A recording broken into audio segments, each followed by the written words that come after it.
My warm greeting. Welcome all of the pillar champions as well as the participants of day two of the strategic business partner bootcamp.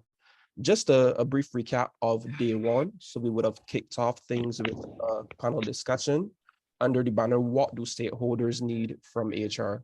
And this topic would have been moderated by Ms. Gaynell Marshall with panelists Anthony Araganello, CEO of CPHR Canada, Mr. Dwayne Paul, the Deputy General Secretary of the BWU, and of course, our President, Joan Underwood. The proceedings were then kicked off by Ms. Lisa Moore from PwC, who discussed connecting numbers in terms of, as HR practitioners, how are the numbers important to us? And how can we make those numbers beneficial and impactful when we're informing the decisions at the C-suite and to our organizations? Next up was Mr. Michael Koyman from Dentons, and he discussed various legislative frameworks and structures across the Caribbean, and more so at home, specifically within Barbados, how it is that we as HR practitioners need to pay attention to the legislation so that we're making decisions that, because, as we all can tell, employers are usually on the wrong side of the fence. So how can we make those decisions to positively impact the organization going forward?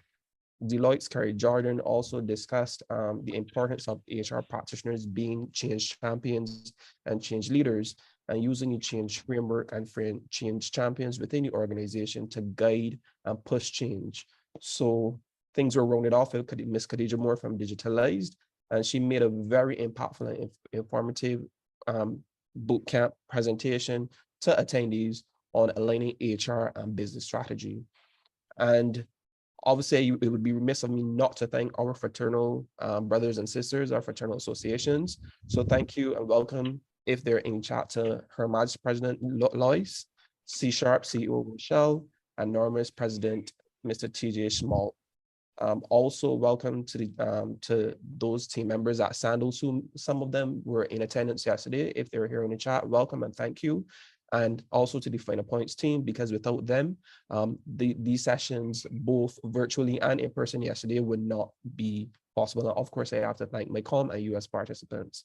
So as we proceed into day two, I want to welcome our immediate past president, Ms. Brittany Brathwaite, who will be following on from Michael Koyman's session yesterday, and she will be discussing employment law, and she will be having a focus on the regional and international landscape when it comes to that topic area. And returning with us all will be Miss Lisa Moore, as she's in the chat, Khadija as well as Kerry from Dentons. Many thanks also go out to our sponsors and charitable donors who you would have seen the reel running at the beginning. An extensive vote of thanks will be given to them at the very end of today's session. But we just want to say welcome and thank you to those participants from those persons who are representing those organizations who may be with us this morning. And I know that was a mouthful, but once again, thank you and welcome. And we hope that you continue to learn, grow, and change. So thank you and welcome once again. And I hope that today's session is very impactful. Today's proceedings. Over to you, John. Thank you so very much, Nicholas. And so I'd like to get the ball rolling by opening up the floor to hear from you. So if you would just go ahead and raise your hand, anyone who would like to share, an impression from yesterday, something that really resonated with you, or, whatever you feel moved to share right now as a check-in. Okay. Not seeing any hands up just yet. All right. I know that there was lots you had to say yesterday. So, okay, here the hands come. Kellyanne, go ahead, please share. Hi, good morning to everyone. I wanted to share how vital it is for HR to be present and definitely have a seat at the table, because it is imperative that we guide the way and show where it is critical that in managing the human resources, that if it's not done properly, if it's not done carefully and thoughtfully, and quantitatively that you can have errors, you can have problems that are unnecessary, detrimental to the business and to the company, and can really hamper the productivity and the growth of the company. And that really stood out for me yesterday in most of the presentations, especially in Lisa's and Ms. Moore and Khadijah, where we spent the time going through strategic ways of showing how HR is present and needs to be present and accounted for, and making it real. Showing in the bottom line, showing in how people feel and the customer and service response, and it is so much more alive and the awareness.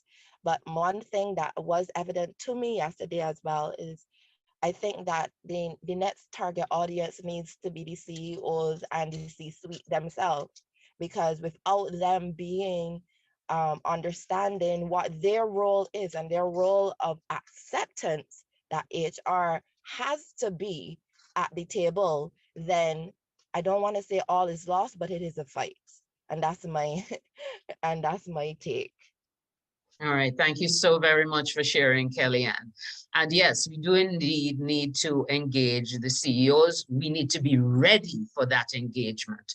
As we heard, particularly from Lisa and Khadijah yesterday, we have to be ready, able to tell a compelling story. So thank you for sharing, Kellyanne. We go next to Dr. Loy Parks. Hello. No, yesterday, my point might sound a little bit more like Kellyanne's, but that whole bit about you have to have accurate data, right? And we have to use it. So it's not just having it, which is one part of the journey and the challenge, are we collecting that data? Are we putting the systems to have that data? But the willingness to use it. And it reminded me of some of the experiences I've had personally, where in addition to all of the things that we talk about, how we normally need to be using data, the attrition, the compensation, all of those various things, the culture, the engagement. It's also sometimes to collect data to support us when we're going through particularly challenging negotiations with key stakeholders, right? So I like that point when you said, let me look at the barcode.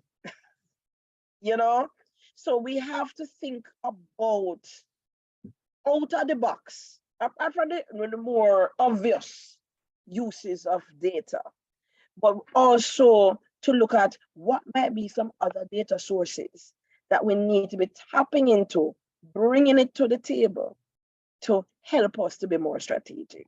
So that was my takeaway. Absolutely. Thank you, Dr. Parks. Lisa.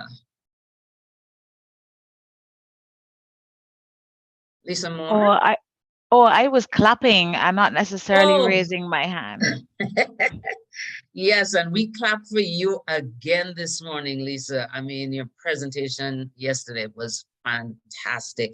I mean, as an opening batsman, you put so much runs on that board yesterday. Thank you. Looking forward to hear what you have for us this morning. All right. Sure. I see the next hand that's up. Oh, it disappeared on me. If there's someone who just had your hand up, please go ahead.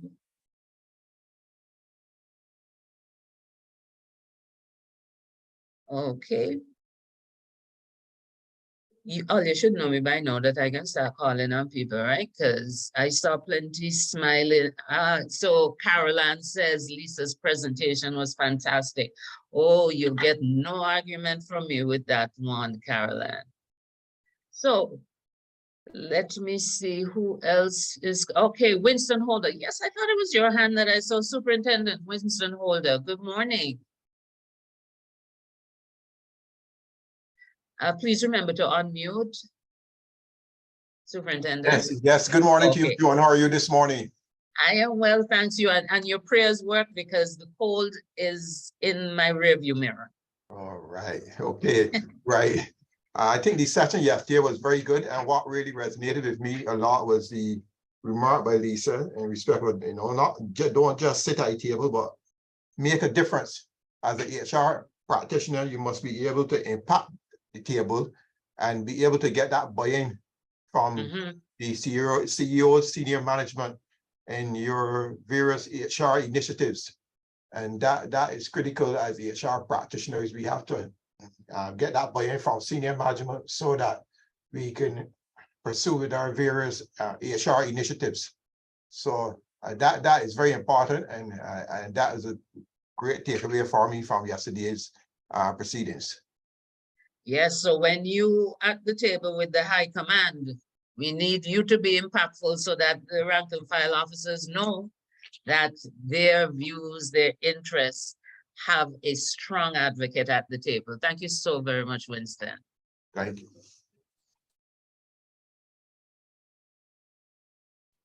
Other questions, comments, feedback?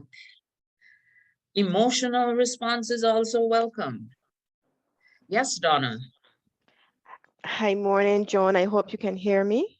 Yes, we can, loud and clear. Wonderful, wonderful. So yesterday's event and the session that we went through yesterday, for me, the two outstanding presentations would have been Lisa's and Khadijah's, because they do strike home to the current environment that I work in. And one of the things that I would like to hear more about is in large multinational corporations, the operating models and structures are many times siloed and hierarchical. And I find that this does not allow for the autonomy for HRBPs and HRMs to have a meaningful input and impact on outcomes, and especially when it filters down to the smaller markets. So I'd just like to get some feedback or some suggestions or a bit of a conversation around that. Okay, and so Lisa, while it's not your substantive topic, given your experience, perhaps that's something that you can comment on. Would you care to respond to Donna's question? Sorry, let me turn my camera on. Hi, morning, everyone. The comment from Donna is not unusual. What I've tried to do in every environment that I go into work is to bring my own style. And that's primarily why I asked yesterday morning whether you wanted the PwC representative or you wanted Lisa. So let me first say thank you guys for allowing me to be me in that environment. The other thing is that exact approach is what I take in terms of my own personal style and brand, where I can only show up every day as who I am. And over time, I've been able to build relationships where people appreciated the value that I brought. I didn't go in like a bully and say, I am demanding a seat at this table. Through those relationships, people got to appreciate my style and the fact that I did have a contribution to make. So what I would say is that plenty one-on-one conversations with the centers of influence. So I talked about the centers of influence yesterday within the employee realm. I think that those centers of influence also are important in management. So in every organization, I could go in and I could tell, especially if there's a boys club, I know who is the ringleader in the boys club. It's easy to pick up, and I know most of you, we've got that skill. Our intuitions are really strong. And building those relationships with the key centers of influence, have conversations with them, because what they do is they go back and say, you know what, I've been having a conversation with Lisa about this or about that. And I think she has a perspective that you should hear. Those one-on-one relationships help you to create the inroads that you need. I don't know if my answer helps you, but I think that strategy works for me. Yeah, well, Lisa, I think maybe you and I do have some history, and I could probably connect with you offline, but it is more about, and you know where I operate from, and it is more about by the time a policy is rolled out or implemented down to my market, it is already established, it's already discussed, but not taking into to account what is happening in my market. And then rolling it out makes it rather difficult because there's no input from the smaller markets because it has come down, pretty much come from top down. And so that is some of the things that I would want to, and I guess it comes down pretty much to what my experience is. I don't know if there's anyone else in our meeting today who would have who they're going through or experiencing something similar, but I find that is a challenge that I do have. Donna, I will be honest Mm, with you and tell you that all I've ever worked for would be large international brands, right? Even though in different industries. And I do understand where you're coming from. But what I have been able to do is influence my leaders. mhm, So when it gets here, when the policy gets here and it is not something that is appropriate based on our culture, mhm, that is where it stopped.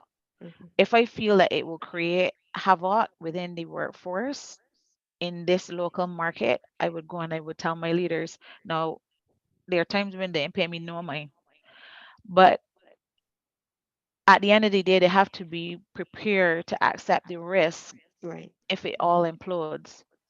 But I am going to do my job by saying to them, this is not going to work here, and this is why. There are times when policies within the network don't roll out in every territory because the leadership at the territory level would say this is not going to work here, and the expectation that you'll push back. You can only do so much Mhm, within your area of responsibility if your leaders are responsive. So if they're not, if they don't intend to push back to the head office, mhm, there's not much that you can do. But all you can do is to seek their buy-in, share your thoughts with them. As I said yesterday, come with your support, strong support too, mhm, about how you are feeling or your opinion. And you are going to depend on them and their relationships then with their senior leaders at the head office to to fight back because you can't do it on your own from where you sit. exactly. Yeah. Okay. Yeah. All right. Thanks, Lisa.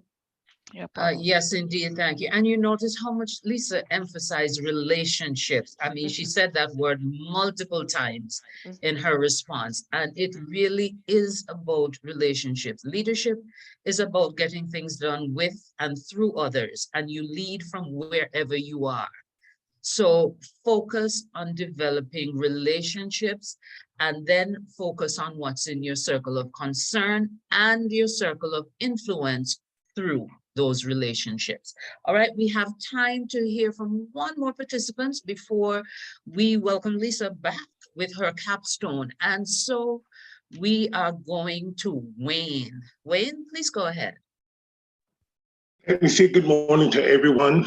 I want to thank you for putting on the seminar, those organizers.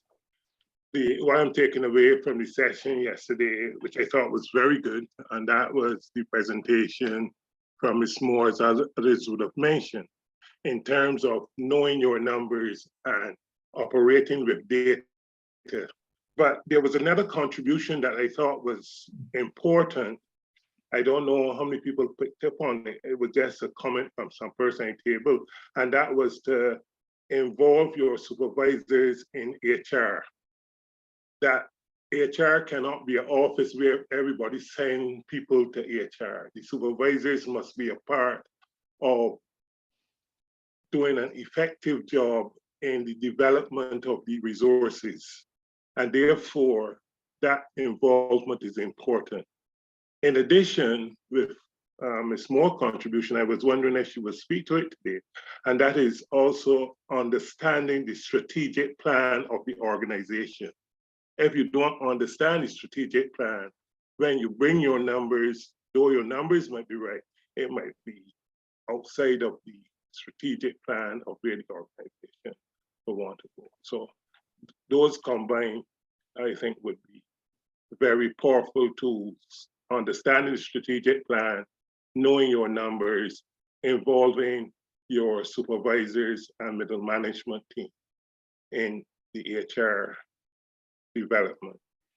Thank you. Thank you as well, Wade. Yes, understanding the strategic plan and, as Khadijah explained to us, ensuring that you align your HR strategy with the overarching business strategy. So at this point, we're going to get ready to transition to Lisa. And to give you a heads up, at some point during the course of her session, Lisa is going to transfer you to 4 breakout rooms so that you can work on the assignment which she will be setting for you. Now, you will see something pop up on your screen to tell you to go to a breakout room. Please click on it and you will then be transported to the breakout room.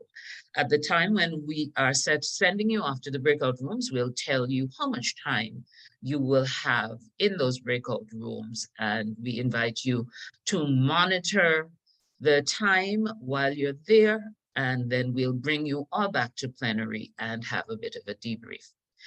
All right, so Nicholas, will you be introducing Lisa, please?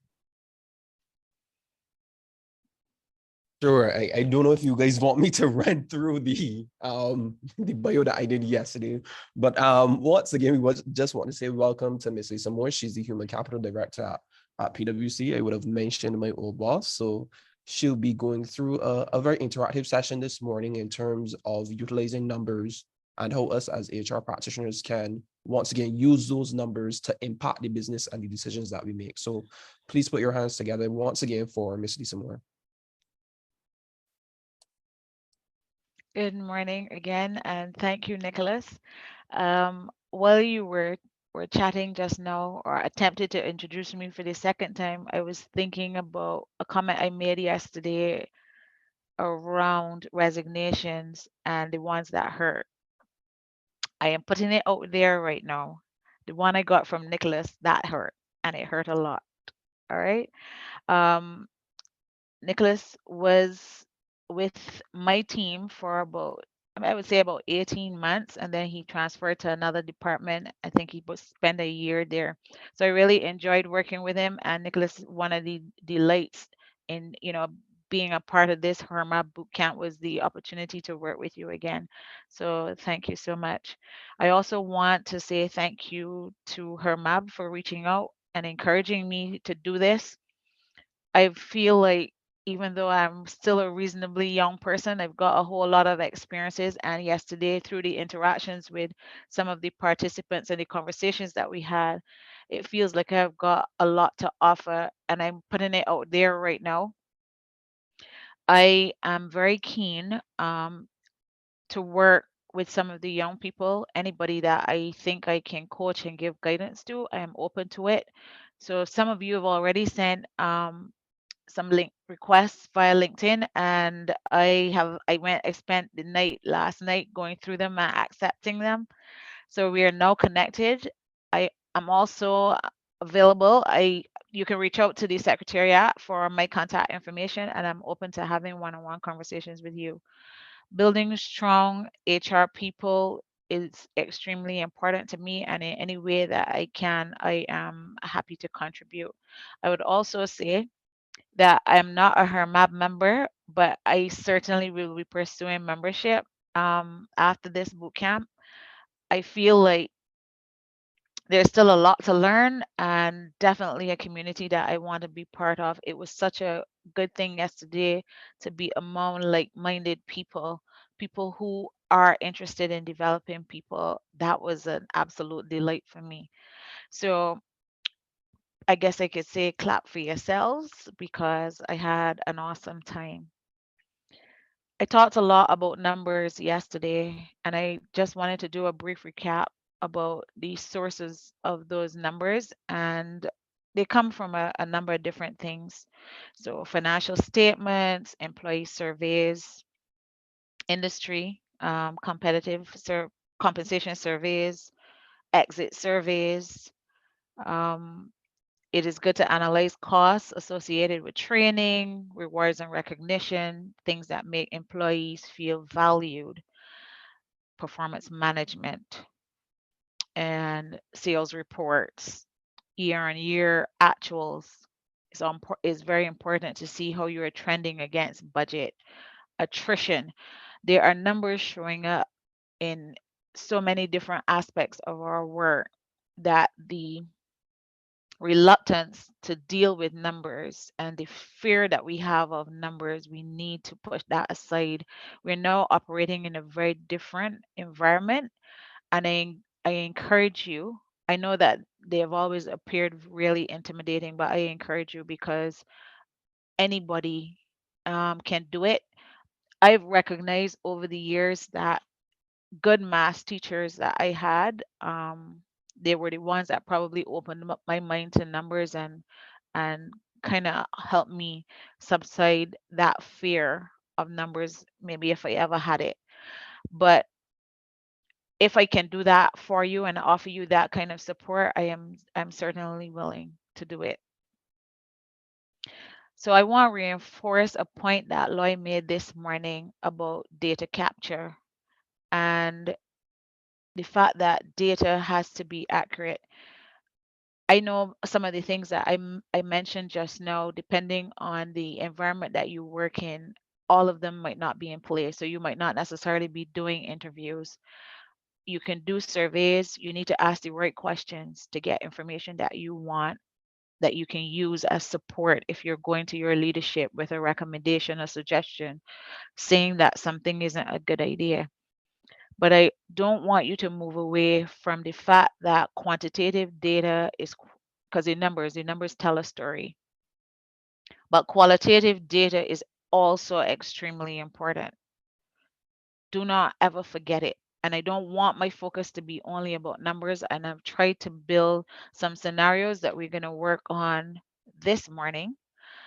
And it's the range across industries. So very similar to what Khadija would have done yesterday evening. I'm giving you what I consider to be real life scenarios.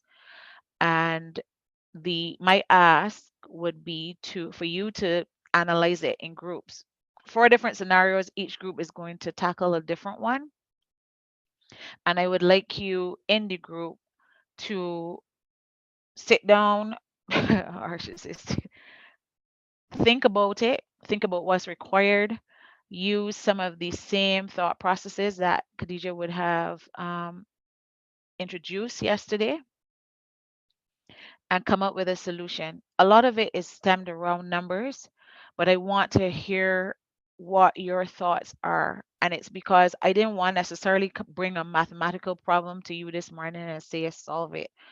Yesterday, I got the impression when I did the sequence that we all can appreciate the kind of open-mindedness to solving problems, and it exists. So the skill and the aptitude already exists within this team. So I'm not at all worried about it. But what I want you to do is to look at the scenario, think it through, work it through, and discuss it within this specific group.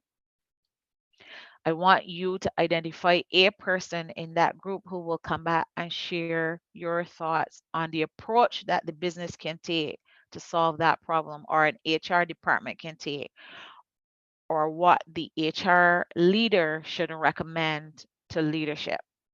All right. There is one scenario that refers to a phenomenon called quiet quitting.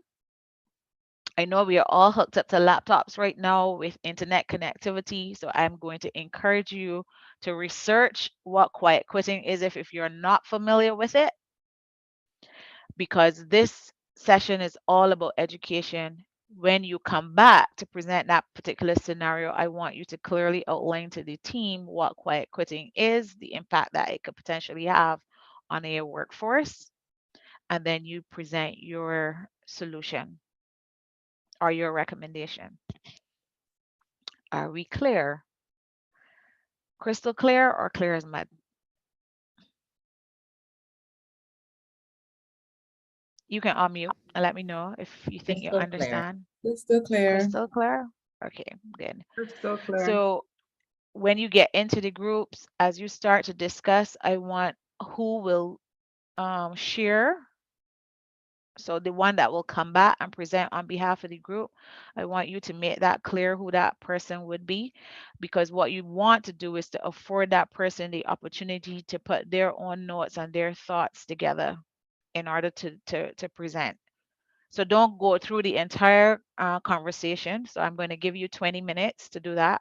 I don't want you to go through the entire conversation and then the person is told, oh, well, I want you to, where they're voluntold. Don't do that to that person. I want them to know that they're going to present, and so that they can do it with confidence. They know it so that they can come back with a very compelling case. Is that okay? Lisa, I just want to touch base with you, read numbers, because we have 88 people logged in thus far. Of course, we have some admin folks and yourself, but we're looking at about 20 people per group, which is a big number for a short exercise. Would you want to make more groups? So let's say we have 8 groups, so that 2 people would be looking at 2 groups at scenario 1, etc. Or are you good with 20 people working in a group? You can do that. Join, and maybe I'll take that suggestion. I felt that everybody isn't going to be talkative in a group, and I didn't want to necessarily put anyone under pressure if they would just quietly want to sit, participate, maybe make the occasional comment about how the group was working through the issue. But I am open to feedback, always am. All right, so let's involve, because in adult learning, giving your participants input is good. So throw up in the chat for us, 4 groups or 8. Let's see, and we're not waiting for everybody to weigh in. We're gonna just see what comes up most immediately. All right, I'm seeing 8, 8, 8, 8, 8, 8, 8. Okay, so Lisa, you don't understand how engaged these people are with you and what you're giving them to do, see? So here we go. I'm gonna set it up and we're gonna make it 8 groups. Again, remember to click on your screen. No, Lisa, because you're in as a participant, it will probably put you in a room. So just feel free to exit and come back to the main room. All right, so here we Okay, go. no problem. Look for the pop-up on your screen coming up shortly. And remember, you have 20 minutes. Please manage your time. Okay. John, in terms of the scenarios, I would have submitted this slide. Could we? Yes, they all how do have we it. It's on Hoover. So Okay, they all have it. excellent.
All right, guys.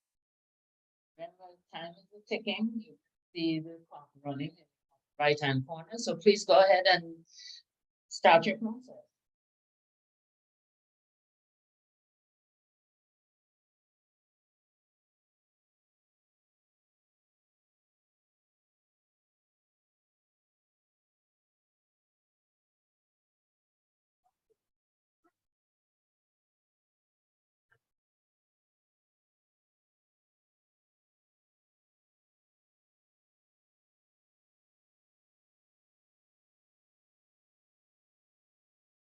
Okay, in terms of trying to find it, you go to agenda March 17th, you go to the session, and just like yesterday, the handouts are uploaded there.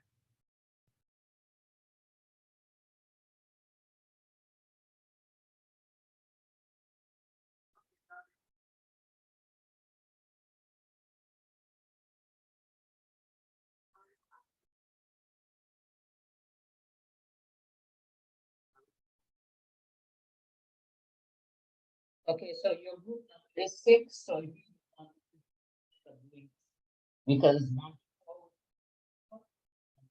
it's scenario 2.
I hope that we have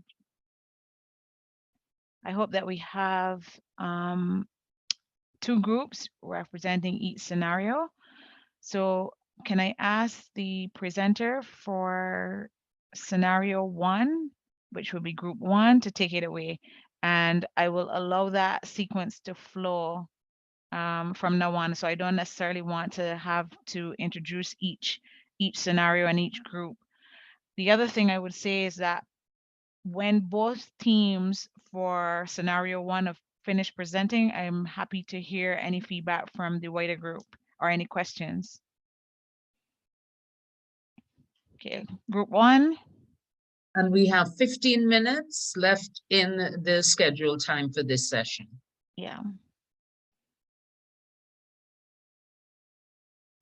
Group 1 leader. Yeah, morning everyone again. So I was voluntold to present on behalf of the teams, so no problem. So very quickly, because I know in the interest of time, we utilize the STAR method, which would be situation, task, action, and result. And we realize the situation would obviously be that staff turnover is a major challenge for the organization. So the tasks with an S that the team recommended that should be undertook would be, you need to understand the root causes or the root cause of the problem to reduce the staff turnover. And the actions were utilizing exit interviews or exit surveys or conversations to understand what it is that is going on with employees at that point, at the offboarding point when they're getting ready to exit the organization. Utilizing employee engagement surveys, whether it be pulse surveys on a 6-month basis or on an annual basis, to get that feedback, and just building a culture that facilitates open and honest feedback. Because if staff do not feel that they have that environment where they can honestly and openly share, then things will not be able to be improved within the business and within the organization. So the action would be rolling out those engagement surveys, being consistent with exit interviews, because obviously you can't be having exit interviews with one person and not others. Culture management is important, the way that you build and you maintain and you foster a positive culture within your organization, and that comes about through training your management team, also through providing incentives for staff, because rewards and recognition is very important. And the result would be to analyze your financial statements to see where it is the deficits are, how it is that is impacting your bottom line, and tying our people strategy to those initiatives to see how it is that we can improve sales. Because obviously, if it is that you have a high turnover rate, it means that you're losing top talent. It means that you have people within your organization that may not necessarily be executing the sales strategy. So obviously sales would be impacted. You may have sales agents or salespersons on your team who may not necessarily know the product as well as they can. So then it impacts customer service poorly. So once again, looking at those financial statements, identifying the linkages, and seeing where it is that the interventions can be implemented in a holistic way, as Khadija had mentioned, in terms of linking your strategy yesterday to your people strategy to your business plan. So then you can continue to analyze your turnover figures and improve those turnover ratios to impact 1, customer service, 2, employee engagement, and 3, the financials. So that is it in synopsis from my team. Thanks, Nicholas. Very good. Group 2.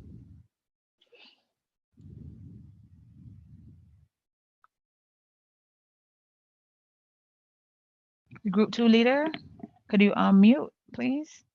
Hi, good morning. I'm so sorry. Yes, I'm so sorry. Good morning, everyone. And so our scenario dealt with quiet quitting in the banking industry. And we just wanted to share a quick definition of quiet quitting before I go through our recommendations in this scenario. So quiet quitting refers to doing the minimum requirements of one's job and putting in no more time, effort. Sorry, Davina, sorry to interrupt, but I wanted to discuss each scenario. So was there another group that did scenario 1?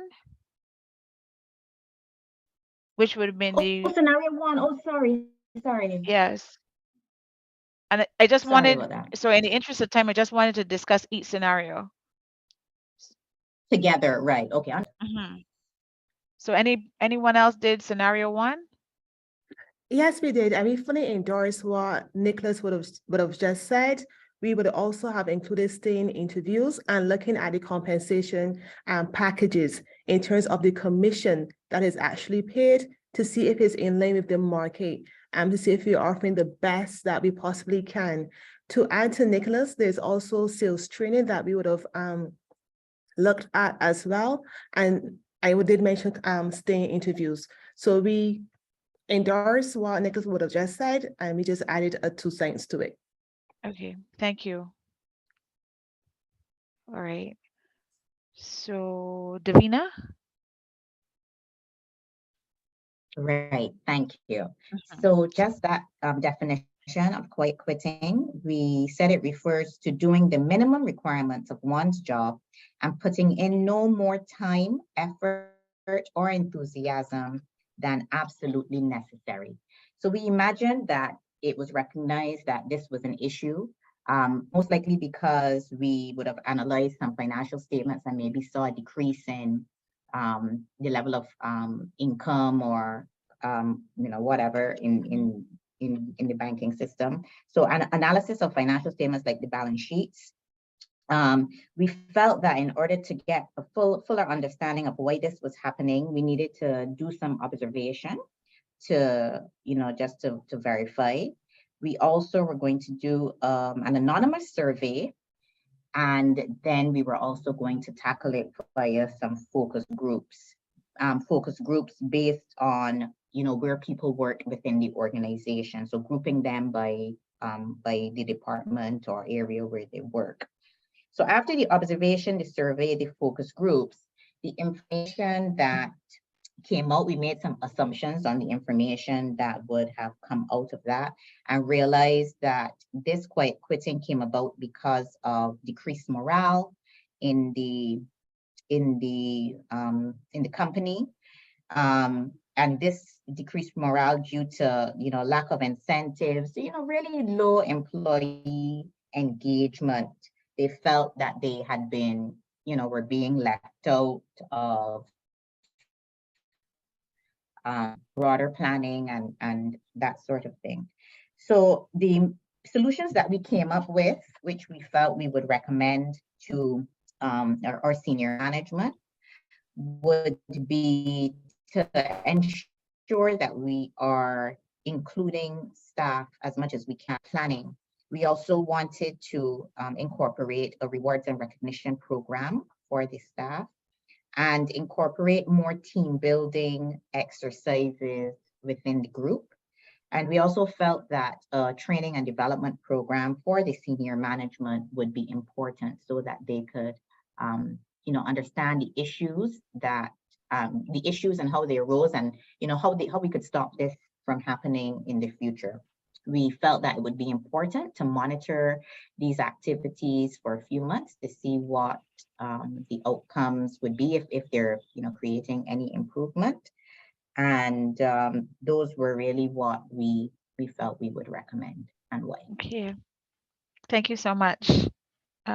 Scenario 2, second group. Good morning. Morning. I'm sorry for my camera, can't turn it on at the moment. I have an issue there. Like our other counterparts, we also decided we would first look to determine the root cause of the quiet quitting among the employees. We suggested the possibility of having group meetings with staff, along with the anonymous survey.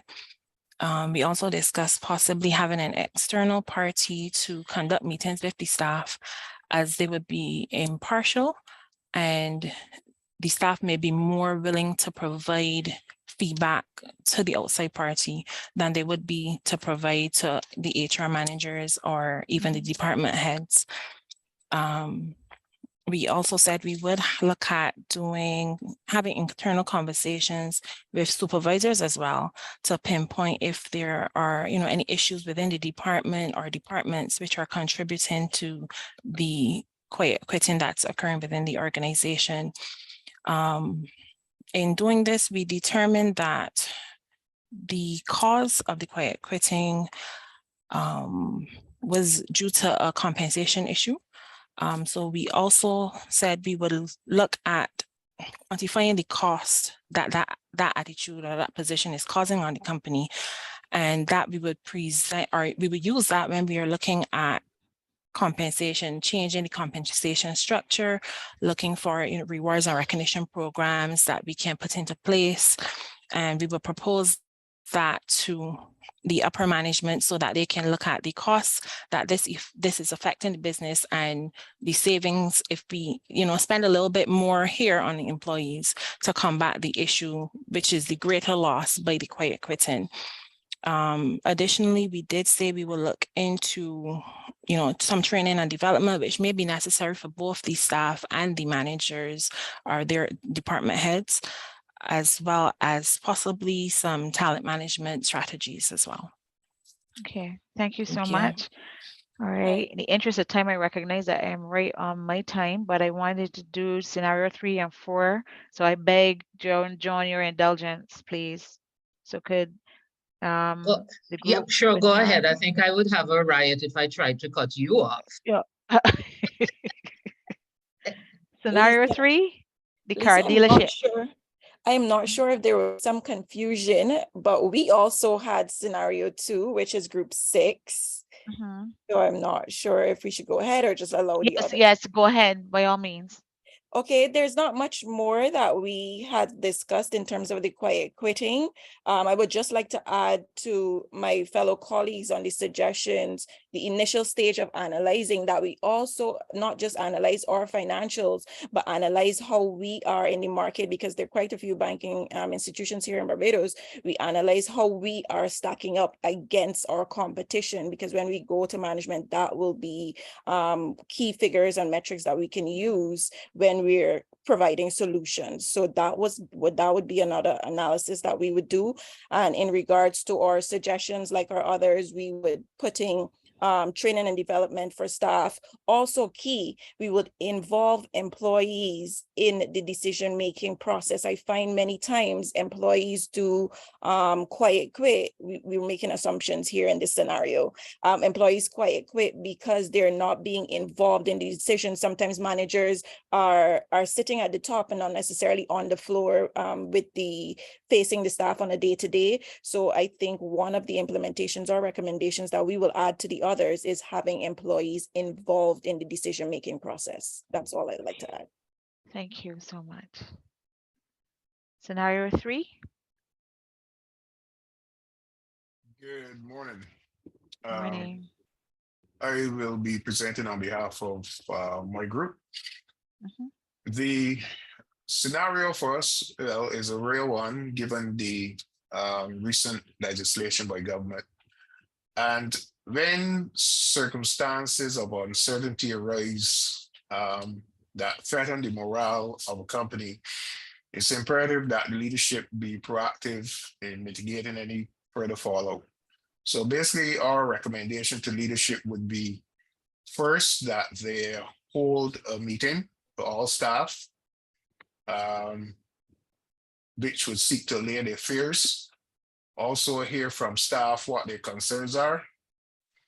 And based on what comes out of that meeting, we also recommend to leadership that they, and as you spoke about yesterday, Lisa, analytics and metrics, that you present the data to staff as it relates to how the projected car sales will go over the next 2 years. Because even though there has been a boost in sales, it doesn't mean that everybody's going to run and buy hybrid or electric vehicles. So there is still a process, and it will take some time for the market to really improve as it relates to those sales. Another thing that we would also recommend to leadership is that they retrain and retool their staff so that they have the skills and competencies that would be needed to deal with electric vehicles. Because at present, one of the things that car dealerships really thrive on is not so much the sale of vehicles, but the after sale service. And with gasoline vehicles is obviously that the service is more frequent, and so they will make quite a bit of money because you need to take your vehicle every 3 months or so to be serviced. We project that with an electrical vehicle or hybrid vehicle, the service would be less. So it's obvious then that they would not have that income being generated from after sales service. So if you retool and retrain some of your employees, then in the event that the car has to be fixed, at least they and there would have the skills to fix your vehicle. So that then, to me, when you present all of that and advise your leadership, that will help to allay the fears of your employees that there may be job losses. You're not saying that eventually there may not be some redundancies, but at least if you are transparent with your employees, then I think that that drop in morale would not be prevalent as it would have been if you have not said anything to your employees. Okay, thanks so much, Wendell. Good job. Anybody else did scenario 3? If not, we can move on to scenario 4. Okay, morning, everyone. Hi, morning. I don't know, is my camera on? Turned it on. Not sure if you're seeing me or not. Not seeing you. The Cindy? Okay, hi, there we go. Oh, hi. Okay, I just want to state that I was voluntold as well to present, but let's try. So my group, what we, in looking at the healthcare facility, we decided that we would undertake some measures to address the problem. So we would look at the patient to doctor ratio. We would do that as well for all levels of staff to see, because the healthcare workers are experiencing burnout. So we would try to match that against any like international or say regional standard, because it means if you're burnout, you may be working extremely long hours, so you may not have adequate staffing. We will also engage with the unions, or if there's a staff union or the stakeholders, or even engage those what Lisa called those, I can't remember your name for them, but the centers of influence to get some feedback on where our problems coming from. In doing that, we would also look to undertake an employee survey as well as a patient survey, because the patient care is being impacted.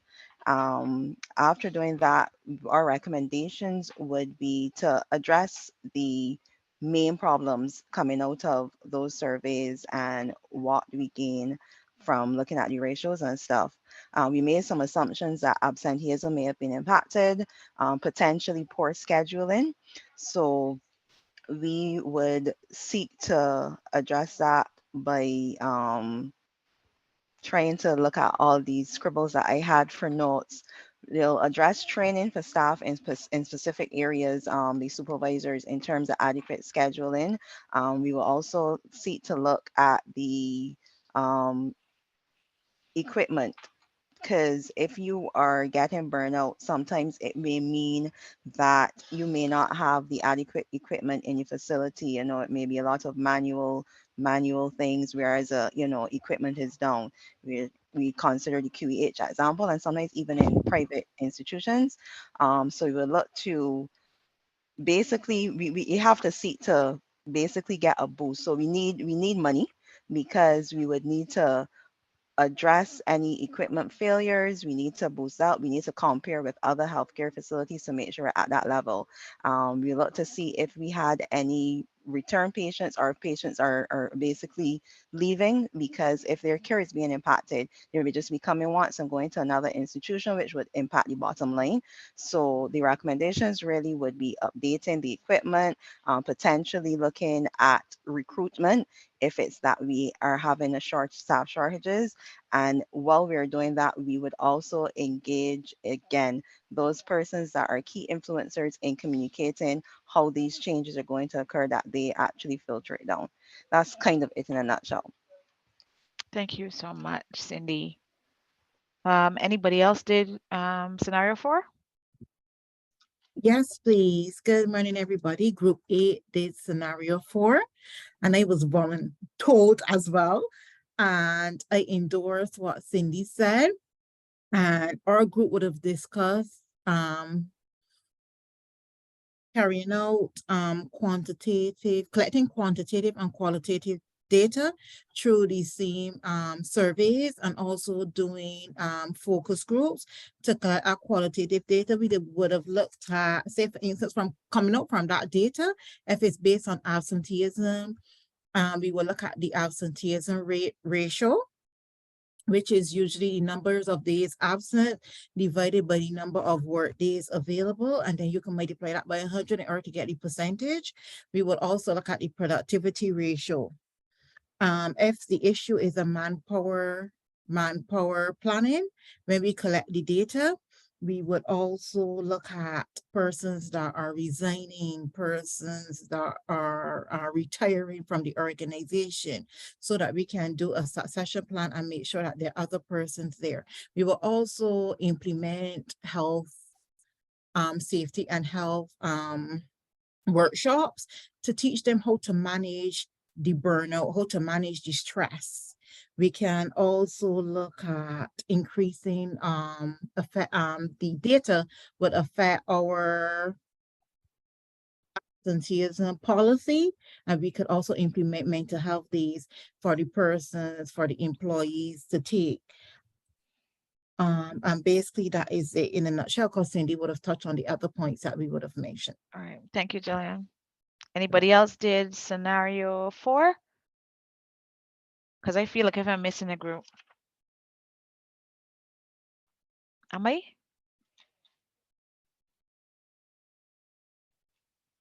Hello? Hi, Lisa. Remember there was some group, there were That 3 did groups that C? presented. Yes. Yeah, so that's where you might have had an Oh, additional. okay. All right. Yes. So I had 8 presentations just now. So let me quickly wrap up by saying, when I came up with these scenarios, I had my own ideas about how I would tackle these problems. And I was very pleased to be able to say that a lot of what I thought I would do was covered between the 2 groups, even if not every group tackling an issue came up with it. By the time the second group introduced it, you guys had it covered off. It is a clear indication that you either have the ability, so you came with the ability, or you learned something yesterday. And that was such a joy and so pleasing to see. You guys are really capable, and I enjoyed these scenarios and the recommendations just now. So I too have captured some comments that you made that I may not even have thought about. And I am really impressed at how you tackle these scenarios. So great job, everyone. I want to turn it back over to John at this point to introduce the next segment. Thank you so much, Lisa. So let's use our reaction button to give Lisa some love and appreciation for her amazing work yesterday and again today. Thank you, thank you, thank you. You're welcome. It's my pleasure. All right, I'm gonna have about a 2-minute bio break. So if there's something you need to do, we'll allow you to do that quickly. Be back in 2 shakes of a lamb's tail, when Nicholas will introduce immediate past President Brittany Brathwaite, but not in that capacity. She's showing up this morning as a pillar champion representing the Caribbean Employers Confederation.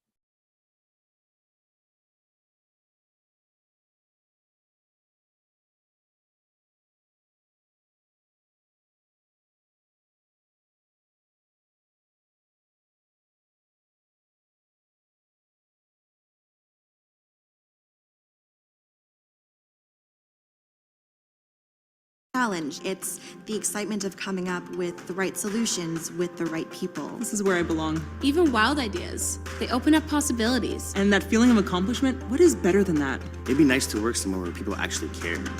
This is engagement. This is HR. We are CPHR Canada.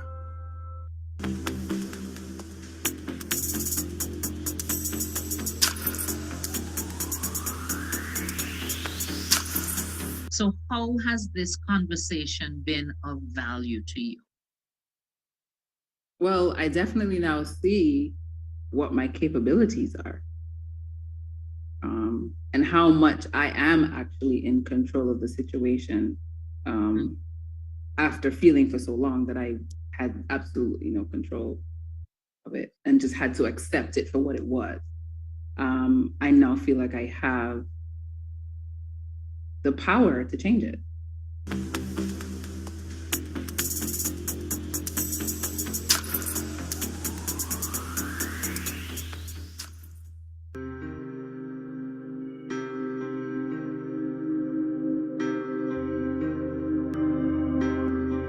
Great organizations know that success begins with hiring the right people. Hiring is about more than simply filling a role. It's one of the most human decisions we can make. Human connection is a powerful thing.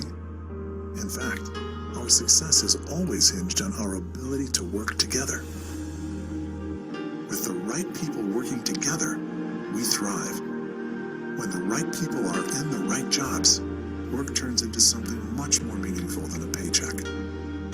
Being in the right job can be transformational for our organizations, our lives, and for those around us. Finding the right job fit is so important, and we believe it should be done right. That's why we created PXT Select.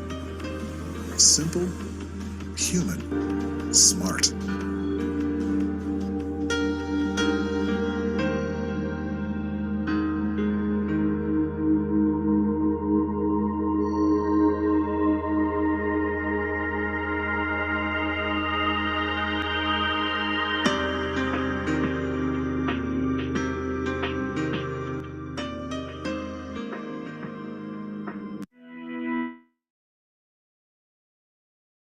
All right, so morning once again, everyone. So welcoming Ms. Brittany Brathwaite.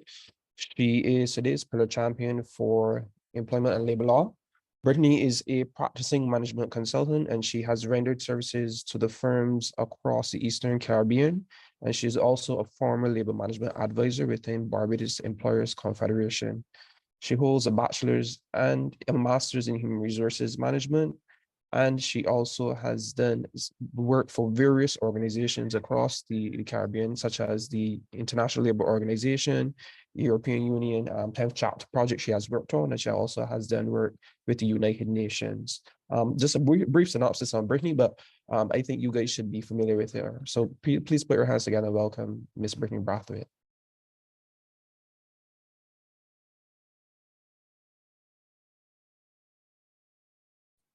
Good morning, everyone. Thank you so much for having me. Thank you to the COM for putting on such a wonderful last day and a half.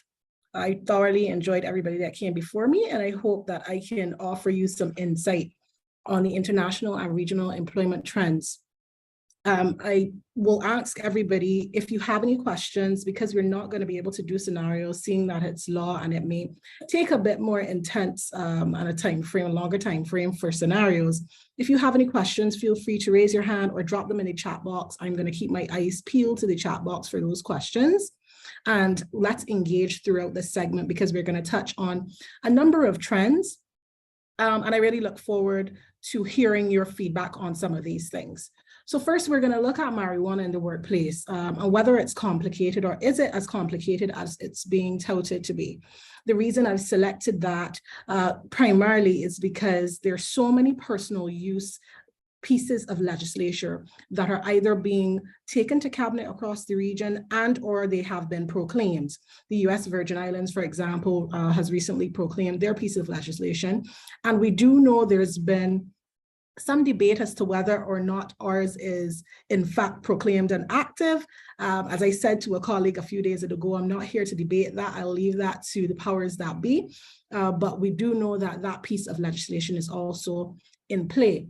We are going to look at getting beyond surface level diversity, and it's a good segue into what Michael touched on yesterday, because he did touch on the discrimination in employment legislation. A bit of a tidbit there. Is that not more than 10 or 15%, sorry, to be specific, 15% of the English-speaking Caribbean, in fact, has discrimination in employment legislation.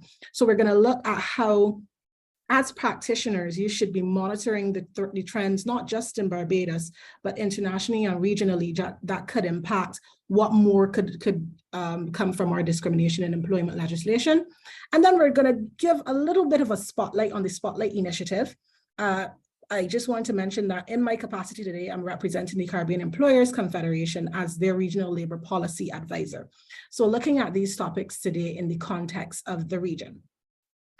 Now, in preparing for this presentation and in preparing for a couple other talks that I'm going to be doing regionally on marijuana in the workplace, I wanted to start by sharing some statistics.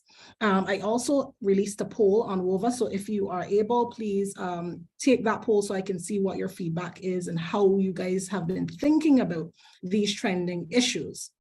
As I said, when I was doing some research on this topic to present today, I spoke to Ms. Shanika Roberts-Odo, who is now the CEO of the BMCLA. I hope I pronounced that correct, the Barbados Medicinal Cannabis Unit.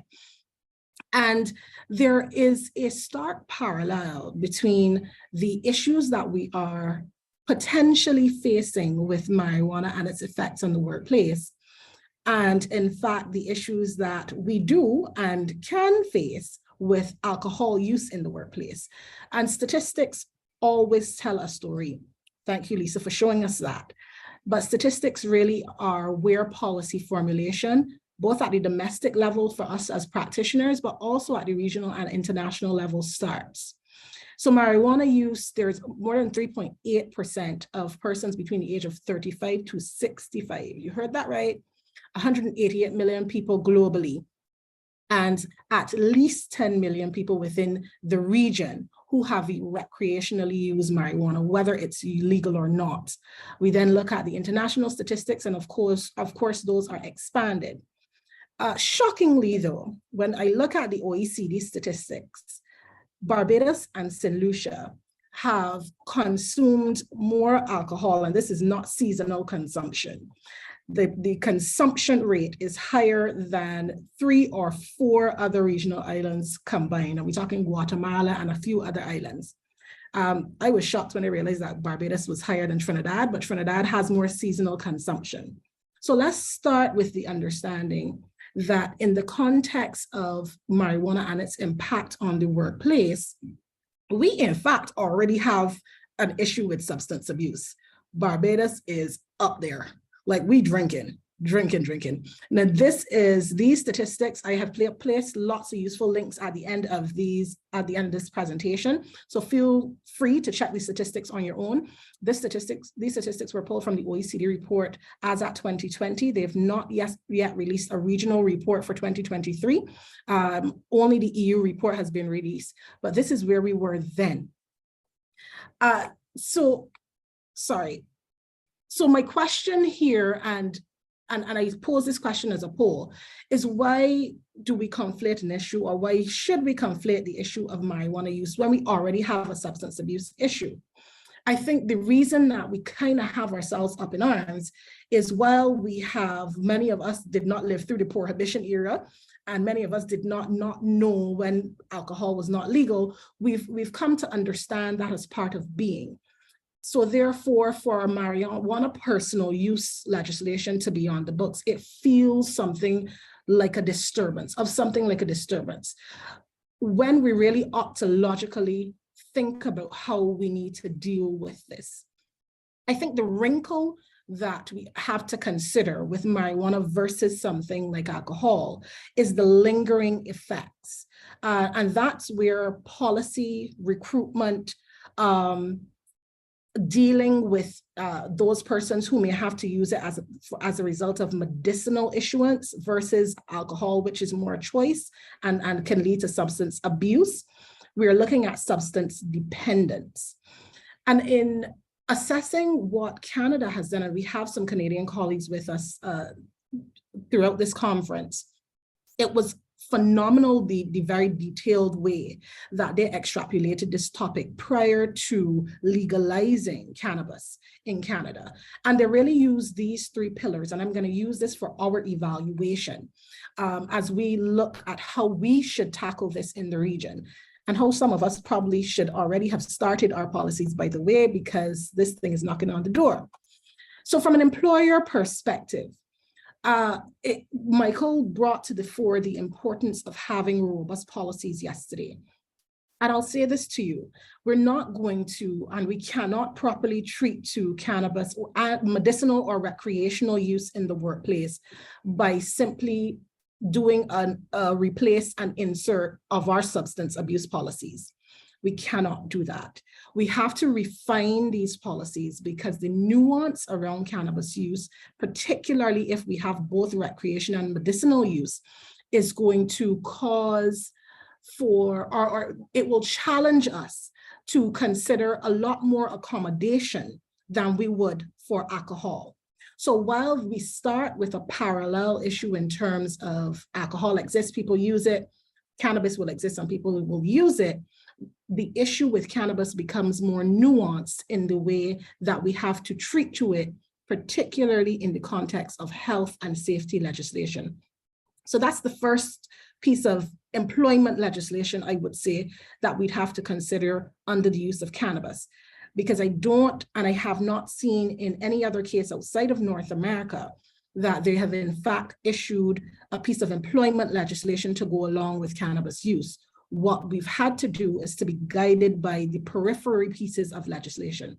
So health and safety, discrimination, and yes, discrimination is a big piece, and I'm going to come to how it impacts there as well.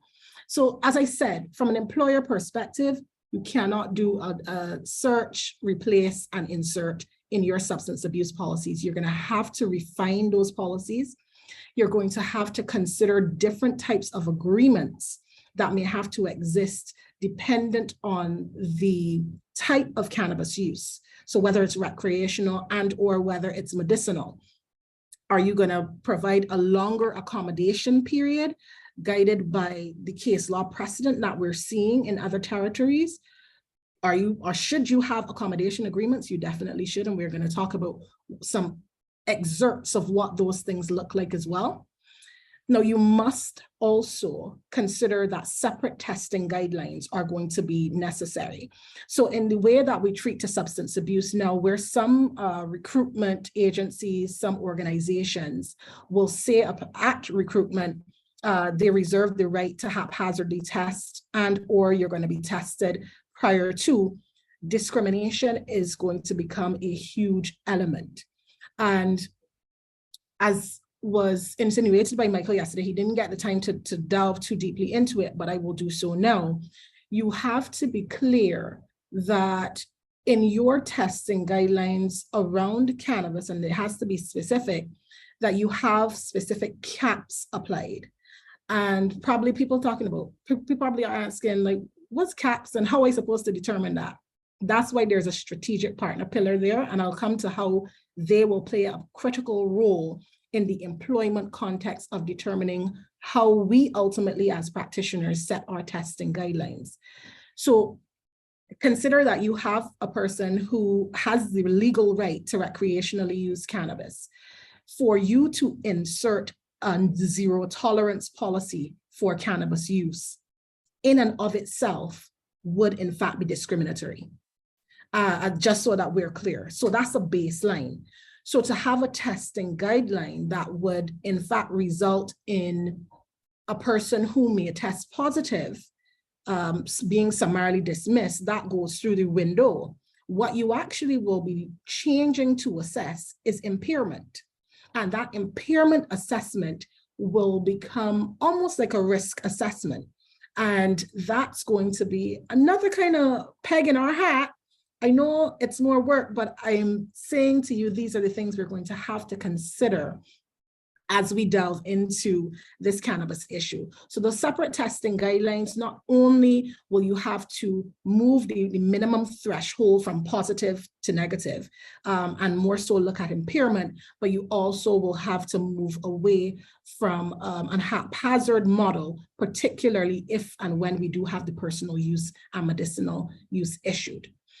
Now, as I mentioned slightly before around the recruitment and the exclusionary practices, sorry, my slide has cut off the rest of my sentence, but exclusionary policies have thus far, in fact, proven that a large chunk of the workforce could be taken out if we just blanketly say we don't want people who use cannabis.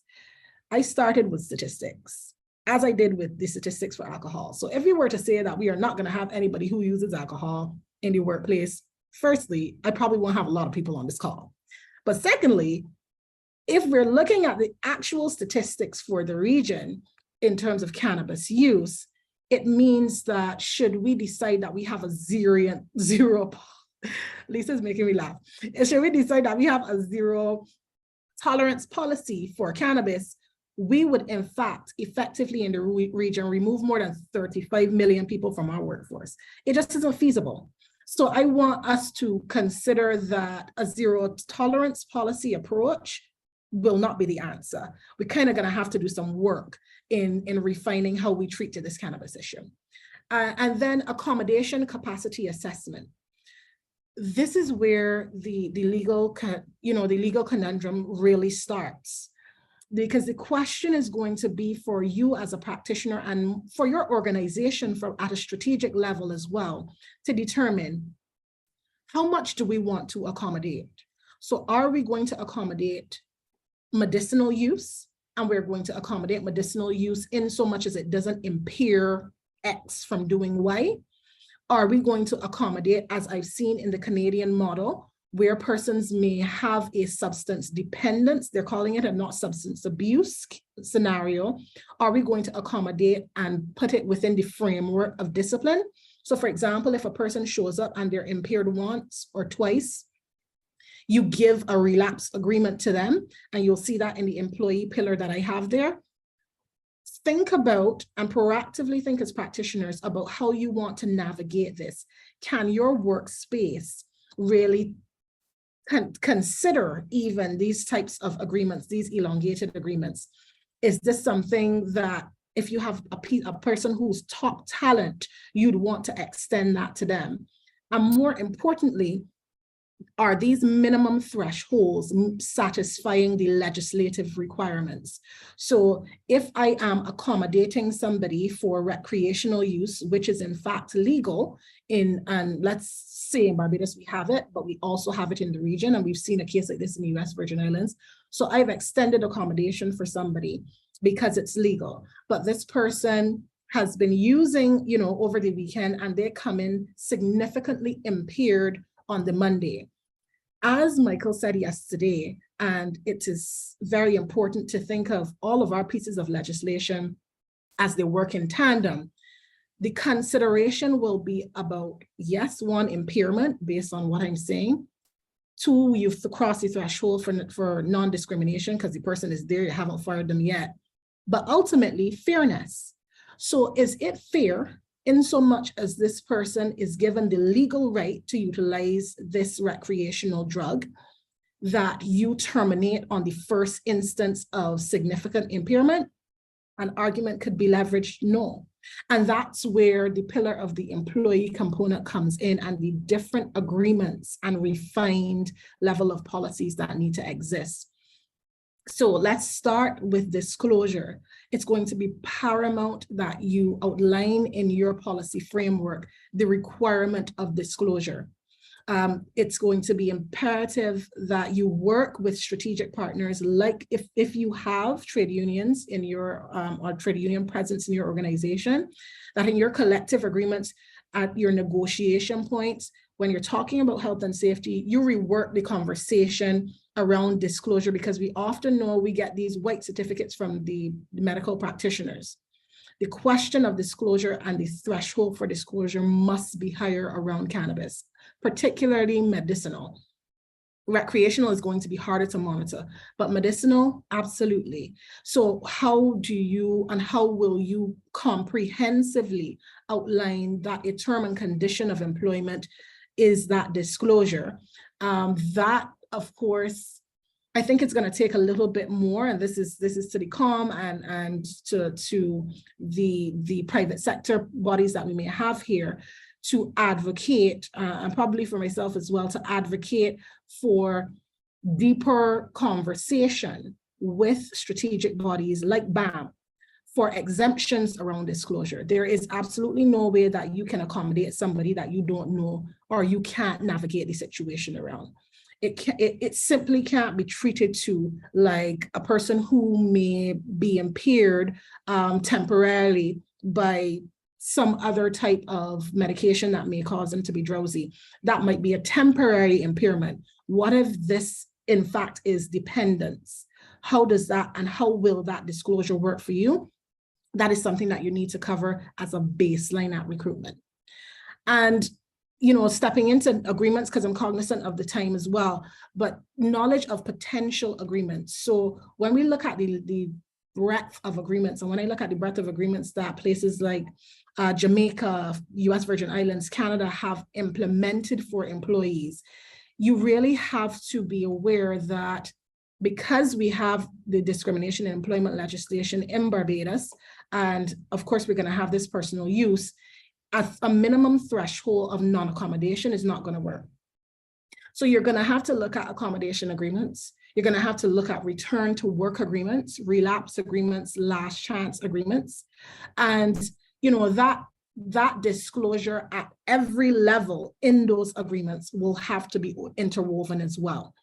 A quick point to the strategic partners, because I do have 2 other topics to cover, but we will have to do a lot more work with BAM. I spoke, to a couple medical practitioners when I was researching this topic, and their engagement has been limited in so much as the employment implication for medicinal cannabis use. So we've talked a lot about people participating in the industry, but we've not done enough to consider every societal issue finds its way into the workplace. And this is just another one of those. So we have to consider how we will strategically engage with our strategic partners to ensure that from a workplace perspective, we really ventilate all the issues and have these strategic partners on board, whether that be the medicinal cannabis unit, BAM, and other medical associations and or policymakers. Yeah. I will, as I said, I'm going to keep my eyes peeled to the chat box for any questions. And I see some comments starting to roll in privately and in the group chat. So I'll address those as we move forward. But just so we look at the pillars as a synopsis of marijuana in the workplace. So you ought to assess the implementation of the medicinal use policy, and that has to be a separate policy. The disclosure depth. So what does that look like for you? What does your organization need to know? Is your organization in the manufacturing industry, and is the implication larger? When you're looking at your recruitment strategy, remember that in the discrimination in employment legislation, and if you're unaware, have a read of that legislation. As Michael said yesterday, it's pretty easy and it's pretty clear cut about what it requires. There are things called genuine occupational requirements in that legislation. And this is a good thing for employers, I would say, because it would say to those persons who may even recreationally use cannabis, that if I have the responsibility to recruit for a manufacturing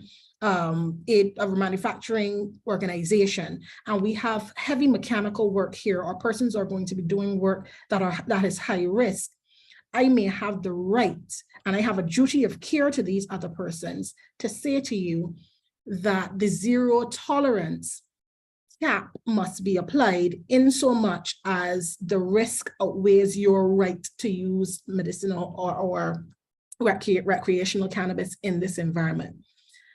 Again, it is something that we're going to have to test legally, and it's going to be very interesting. But that genuine occupational requirement, I do see us as employers and HR practitioners being able to leverage that if we do so correctly. Of course, implementation of personal use restriction policy. So in the same way that we say to persons, you can't be impaired by alcohol use when you come in here, we can include that in our policies as well. And then determining in the testing and the use guidelines around inclusions, exceptions, and how do we plan to manage substance dependence, particularly for persons who, for example, may be suffering from a chronic illness, or in fact may have to undergo hospice care. Those and may still want to function remotely and or come into the office infrequently or do a hybrid model. How do we help to be more inclusive around those areas? I have someone asking for the piece of legislation. So it's the discrimination in employment legislation that you should refer to, but there's the genuine occupational requirements within that legislation that might create a bit of a loophole. As I said, we're gonna have to test that. And the hope is, as we work towards the proclamation of this legislation around personal use, that we use the Jamaican model. And the Jamaican model, I will say, is a fantastic model that I'm seeing them utilize around sexual harassment, which is rather than when we are on the cusp of a new piece of legislation that may impact the workplace, we have everybody right there on policy. They have done it at the level of the social partnership, and they're pushing out a larger piece or larger policy that they will say to all employers, this is the best practice, this is what we need. And if you utilize this in this way, it is unlikely you'll find yourselves in problems. I would say to everybody though, my job here was and is to outline the trends. Don't wait until such time as you see this issue cropping up in your workplace to start to look into it. I've given you some nuggets here today, so please review the pieces of legislation that I've mentioned, but also look at the statistics for yourself. And I've provided, as I said, plenty links in the Prezi for you to follow and look at what the Canadian model is doing as a best practice, so that you can proactively consider how you would navigate around marijuana in the workplace. Yeah. So I'm just gonna ask 2 minutes because we're gonna go into, getting beyond diversity and looking at gig and so on. If there are any questions in the context of the cannabis use. So I guess the police force, which had an issue with recruitment. So Ms. Rapid, could you go back to the slide just for a minute? This one? Yes.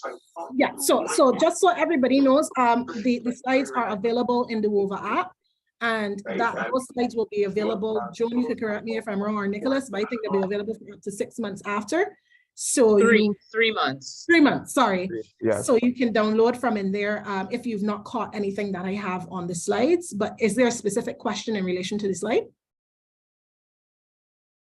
Or you just wanted to see it? No, I just wanted to check on something that you had there. No problem. Okay, no problem. Tracia, good point. Good question. What we've seen internationally is that where there are emergency services or where there are federally or government funded agencies, they have in fact been the only ones who have been able to implement a zero tolerance policy. So the police force, for example, ambulance services, fire services, the BDF, those persons may in fact be able to move forward with their zero tolerance. But for us, we really need to be ready for it, because we will be the ones to suffer from the legal implications, in so much as the zero tolerance really is not something that, unless we can find a genuine occupational requirement, that we can find an exemption for. Yeah. All right.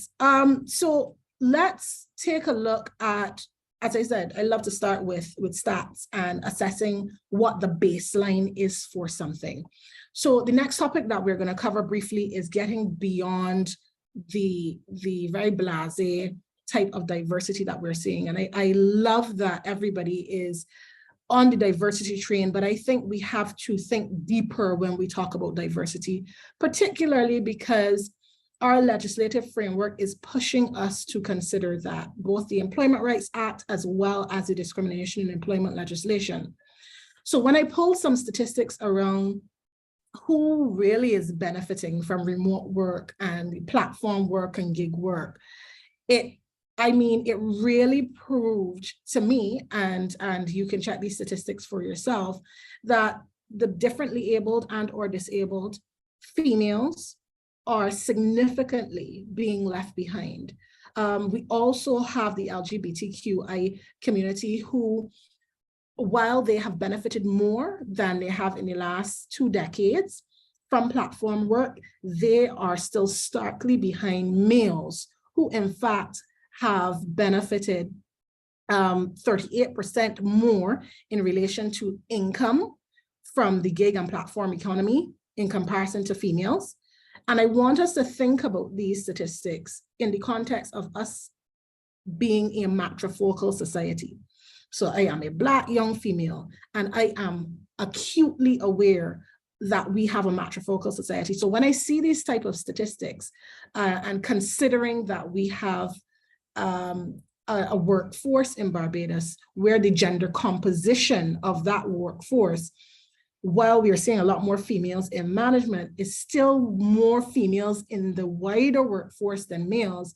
And therefore we still see more males in the decision-making seats. This gig and platform worker takeover with females and disabled persons lagging behind really is a concern. In so much as, particularly for the disabled, we have seen there is now a national, it's pending a national policy for the disabled, and a big chunk of that looks at employment for the disabled. It is a huge trending topic.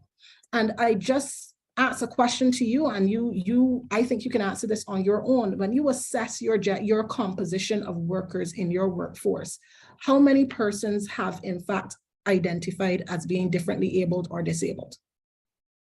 That in itself is a check for you. So how really inclusive are you? So sure, we are inclusive in so much as race and sexual orientation, even that is limited. But when we really look at gender composition, when we really look at the composition of our workforce in the context of the minorities that continuously have been left behind, are we in fact doing enough? So starting with inclusive policies, that's a great start, right? But how do we get beyond that? You can't get beyond that without understanding what your baseline is. So when I looked at the gender composition for our national employment statistics in Barbados, while we have more females in the workforce, and I had this conversation with a colleague just the other day, he said, when he looks around, he sees so many females in managerial positions. It simply cannot be that females are in fact still lagging behind. And the problem is that in the region, we don't have enough adequate statistics to prove that we are, but we still are. And we still are lagging behind based on the 2020 statistics provided by the IADB. And in those statistics, what we found is, and look at the composition of the people on this call, lots of persons have managerial positions. The legislation in North America or in some places around the region which have made requirements for quotas for persons on board seats and or for those who are going to be board of directors and or for those who might sit on committees in policy framework meetings, and the real decision-making spaces still are male dominated. And those are the spaces that I want us as practitioners to think about in our workforces. When we look around the room often, are we providing enough opportunities outside of a policy that may say we have equal opportunity? Are we really assessing at our recruitment levels persons in an equal way for a job? when we consider that we have a matrifocal society, and therefore I remember when I was being interviewed for a job, this happened to me 7 years ago, persons on that panel actually asked me if I intended to have children. That was an actual question that came from an HR practitioner's mouth in the Caribbean. Do you intend to have children? Because we assume that this role is going to require a lot from whoever takes on this job. And if you take on this job, we need you to be fully accessible and available. That question certainly was not posed to the men who were interviewed because I asked. And when we talk about recruitment barriers and the lagging factors that stop females from being in decision-making positions, that's exactly what we're talking about. When I speak to the disabled component and ensuring that we are measuring and involving and including persons from minority groupings in a better way, we talked largely prior to COVID-19 about the impediment of physical infrastructure and involving persons who might be differently abled or disabled in the workforce in a meaningful way because companies didn't have money. But we have seen that platform work can offer that opportunity. So what is your percentage now? Is your percentage of inclusion around the disabled community 2% in your workforce? Do you not know? How do you want to grow that percentage? What does it actually take for you to grow that percentage? So we often assume that it's going to take a large chunk of money and you know, an infrastructural change or some type of investment that is outside of our reach. And I challenge that because many persons who are globally attracting talent are in fact attracting persons globally who are differently abled, while the disabled communities regionally continue to be stifled in terms of employment opportunities. Yeah, and I know I'm getting the signal for time. I'm gonna wrap up right now, Joan. So just, and it would be remiss of me not to touch on this in my capacity for CEC. So this is an example of how we've taken a legislative topic in the region, and this is gender-based violence in the workplace, and we have implemented it regionally for employers and practitioners like yourself to benefit.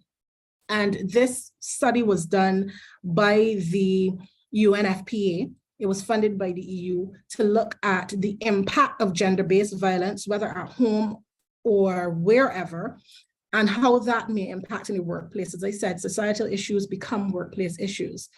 And it was found that persons, while they suffer from discrimination, they suffer from different forms of violence in the workplace. And yes, they see sexual harassment as a form of violence. Yes, they see virtual harassment as a form of harassment, as a form of violence. So there are lots of categorization around how we see and look at gender-based violence. Bullying is also categorized here. What was done with the Spotlight Initiative was that a regional toolkit was built for employers.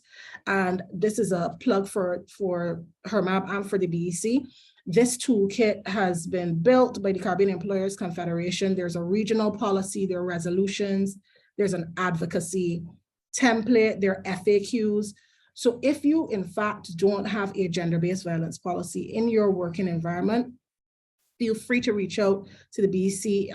We're going to be launching the Spotlight Initiative locally in Barbados. And if you're already a member, keep your ears peeled because that full toolkit is going to be available to you. It's also going to be extended to HRMAB members. So if you're not a member of HRMAB and you might be attending the conference, feel free, become a member today because that full toolkit is going to be available to you. And in the context and to bring a wrap up very quickly, aside links are there, but to bring a wrap up very quickly to everything that I've said today, in the context of why international and regional trends matter, it's when we look at the compliance of large, small, medium enterprises with legislation, and I'm talking local labor legislation, local statute, the compliance time frame is so far I remember when the Employment Rights Act was proclaimed, and that's a testament to how poor compliance is. Within the first 2 to 3 years, there were over 300 claims before the Employment Rights Tribunal. And a lot of that happened because employers, practitioners like ourselves, rather than looking at the trends and the things that are on our doorstep, we were often very much focused on the things that were in front of our faces. But keeping an eye on the trends that are coming, proactively assessing how best you can comply with these trends, and engaging the practitioners that can help you proactively think about these things is really, really important, because by the time they get on your doorstep, you do not want to end up in front of a tribunal for these things. It's not something that is not going to happen. You know, you're not going to have a claim of discrimination because you've not employed somebody who's disabled if you've gone about it incorrectly. You're not going to have a claim for a person who's claimed to be discriminated against when they've recreationally or had to use medicinal cannabis. These topics might sound far-fetched now, but catch me in 2 years. They're going to be here. And I dare say less than a year in the case of cannabis, because we all know we have the cannabis unit here. So think about and consider as a practitioner that we live in a global working environment. While we function in Barbados, we are literally at the doorstep of the globe. And these trends, these topics are always on our doorstep. So keep your eyes peeled and consider all that I've shared today. I'm just going to quickly ask if there are any questions, because I think I am over by 4 minutes. So are there any questions following today? I know lots of information to take in, but you have the slides. I do have one question. Joan, is it okay if I answer the question that was posed in the app? I think absolutely. And thank you for saying that, to remind persons that while we have run out of time for this particular session, please continue, and Brittany's pretty good at responding. So please continue to engage on the topic, on the app, and you have the amazing resources included in Brittany's presentation. Sure, go ahead, Brittany. Yeah, so just one, so how effective is Regional Employment Law Division in facilitating employment protection and employer competitiveness? I would say, you know, this is a testament as to how effective it is. And the way that we've been able to engage, and that would be in a tripartite manner. So at the regional level, we'll engage with the labor unions regionally, that's through CCL, and we engage with governments regionally to ensure that as far as possible, the legislation is one that is equally yoked. I think legislation like the ERA and other pieces of legislation that have been recently proclaimed, or more recently, you know, they came through at the tripartite level locally and probably did not give as much leeway to employers as it should have, but we're seeing a shift there. And the other question, so what modifications to regional employment framework would better facilitate employee protection and employer competitiveness? My answer to that would definitely be labor, to create more aligned labor legislation. So in Barbados, we have tons of piecemeal legislation.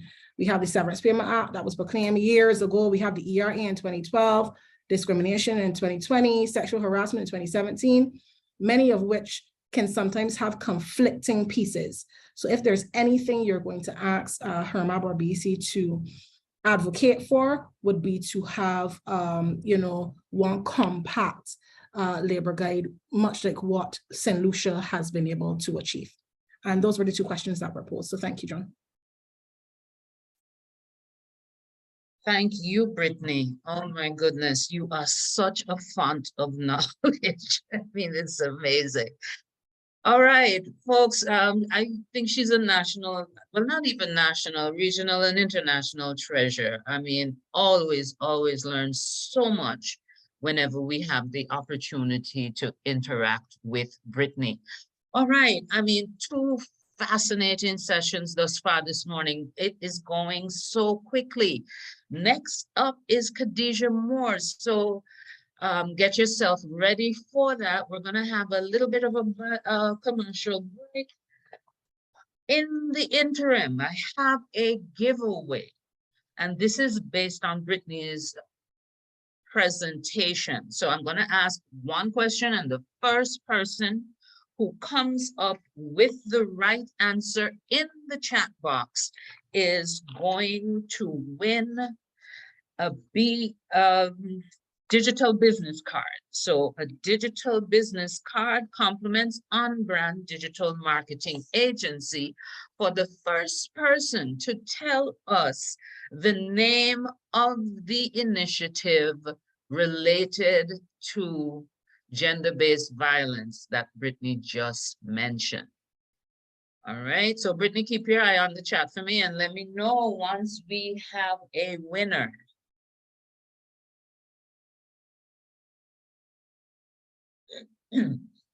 We have a winner. Suzette. Congrats, Suzette. Oh my gosh, you know, there's a song called Winning. And Suzette, man, that's like been her theme song throughout Bootcamp. So Suzette, we are adding your name for the business. This is Suzette Hinkson, right? Britt?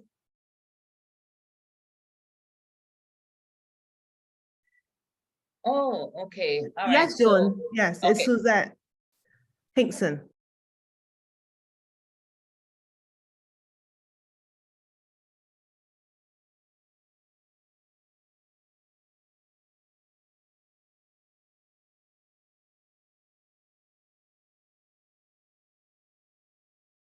Together. All right, internet. When the right people are in the right jobs, work turns into something much more meaningful than a paycheck. Being in the right job can be transformational for our organizations, our lives, and for those around us. Finding the right job fit is so important, and we believe it should be done right. That's why we created PXT Select. Simple, human, smart.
Hey there, business professional. And now, needing no further introduction, I hand you over to Khadijah Moore.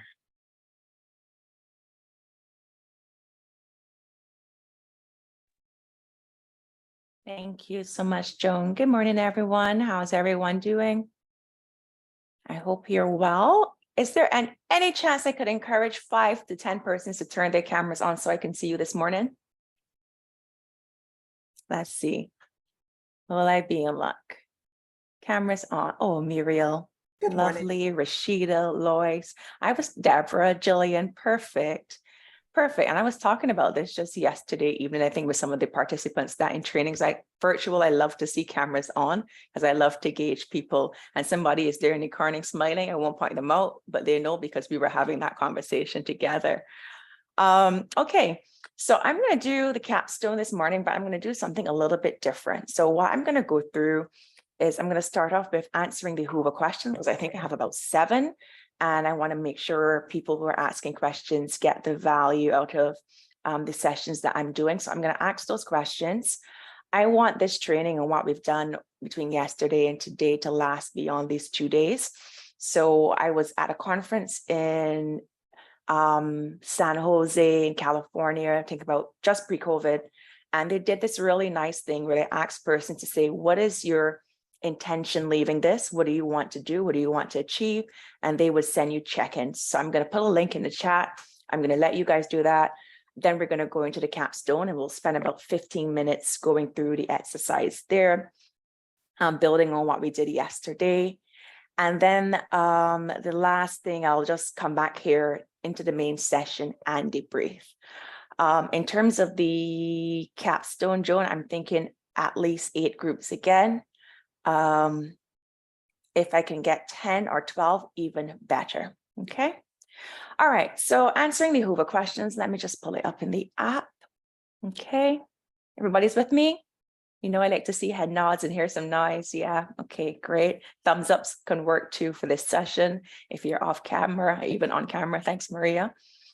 Okay, so the first question I have here is, you often hear HR works for the company, not the employees. This is true, but the organization is everyone, not just owners and management. How best can HR ensure that employees' needs are met while staying true to the organization's business strategy? So I think for me, that is a two-part question, and I would say somewhat internal and external. So first of all, let's start with internal. I believe that when HR gets really clear on what they do, why they do what they do, the services they're offering, what they are about, internally, employees can align with that. So part of when we talked about the HR audit and kind of figuring out your strengths, weaknesses, opportunities, threats, all of that information. Remember I said you also pull from your people. What do your people want from you? And you look for alignment between what your people want from you, what you can offer, and how you're supporting business strategy. And that way you're able to ensure that employees' needs are met, as well as ensuring that you're aligned with strategy. When you're really clear about that, when you go out to recruit, well, first of all, internally, persons who are not best served, when you're very clear on what you offer, persons who feel that they're not best served, is their opportunity to start on another journey. We're not trying to run our employees, but if they can get what they need based on what we offer, it's okay to say goodbye, right? They move on to somewhere that can offer them that. When you're also very clear on what you offer, what you do, how you do it, etc. When you go out into the market to recruit, you're looking for candidates who fit with that, who want what you're offering. And I think that I get some messages. Okay. And I think that is helpful. So that's question 1. Moving on to question 2, I see strategic management processes being the very tools that inhibit an HR department's ability to encourage employees to embrace change and adapt. How can this be avoided? And how can an organization address this dilemma of fixed strategy versus adaptability? I believe that strategies are living documents. And that is why, if you remember, I had a sheet talking about putting it into a timeline and setting up time points in there, or milestones really to review. And you're reviewing to see if you need to do anything to adapt. So your HR strategy is a living, breathing document. It is not static, and it does not say that you cannot make any adjustments over the next couple of years as you execute it. So I want to be really clear on that, because you are going to be helping employees adapt, and you are going to be adapting your strategies. So I think yesterday evening when we talked about what are the things you're going to do when you're going to see, okay, I'm measuring against this and I implement 2 things and those 2 things don't work, or move the needle as much as I want. I'm going to use that as an opportunity to pivot. Okay. Anybody getting value from these questions? Does that make sense with me? Yeah. Okay. All right. How can HR, okay, perfect. See in the chat as well. Perfect. Thank you. How can HR professionals use data analytics and predictive modeling to identify the HR programs and interventions that are most likely to drive business performance and profitability? I think this is a great question as we talk about becoming or leveraging people analytics more. What I would say is, first, you need to know what you're tracking. And that's why I was saying, get very clear on what not only you track in HR, but what your organization tracks and what are the links there. Predictive modeling is based a lot on data that exists. So you want to make sure you have accurate data and you have enough data to do predictive modeling. If we go back to the first example I used yesterday from hospitality industry, when I was there, I did do a bit of predictive modeling, but I did predictive modeling after, I think it was about 9 months of tracking numbers and data and that.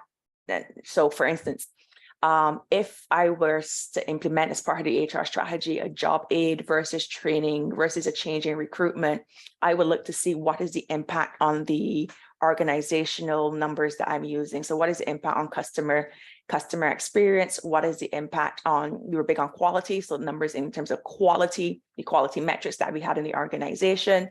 And then I was able to see, okay, based on these trends, and okay, if I implemented a job aid, this is the percentage movement I'm going to see. I'm going to see 5%. If I implement job aid and training, there's a 10% movement. And then I can kind of predict based on the movement that I need, what are the best tools that would be needed, but you need to be tracking that data up front.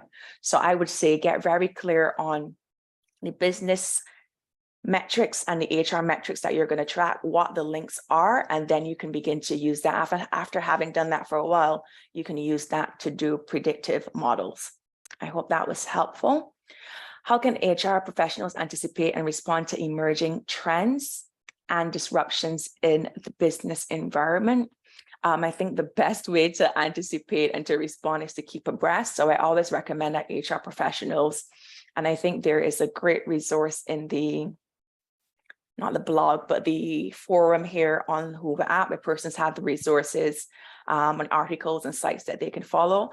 I recommend that you look out for those, subscribe to the ones that are relevant to you. Most mornings when I start my day, I wake up, climb out of my bed, and I get my cup of coffee. I usually check my emails that have dropped in, if not from the day before, so far for the morning, to see what the best practices are, what the trends are, what is emerging, what are people in my industry who are thought leaders are saying.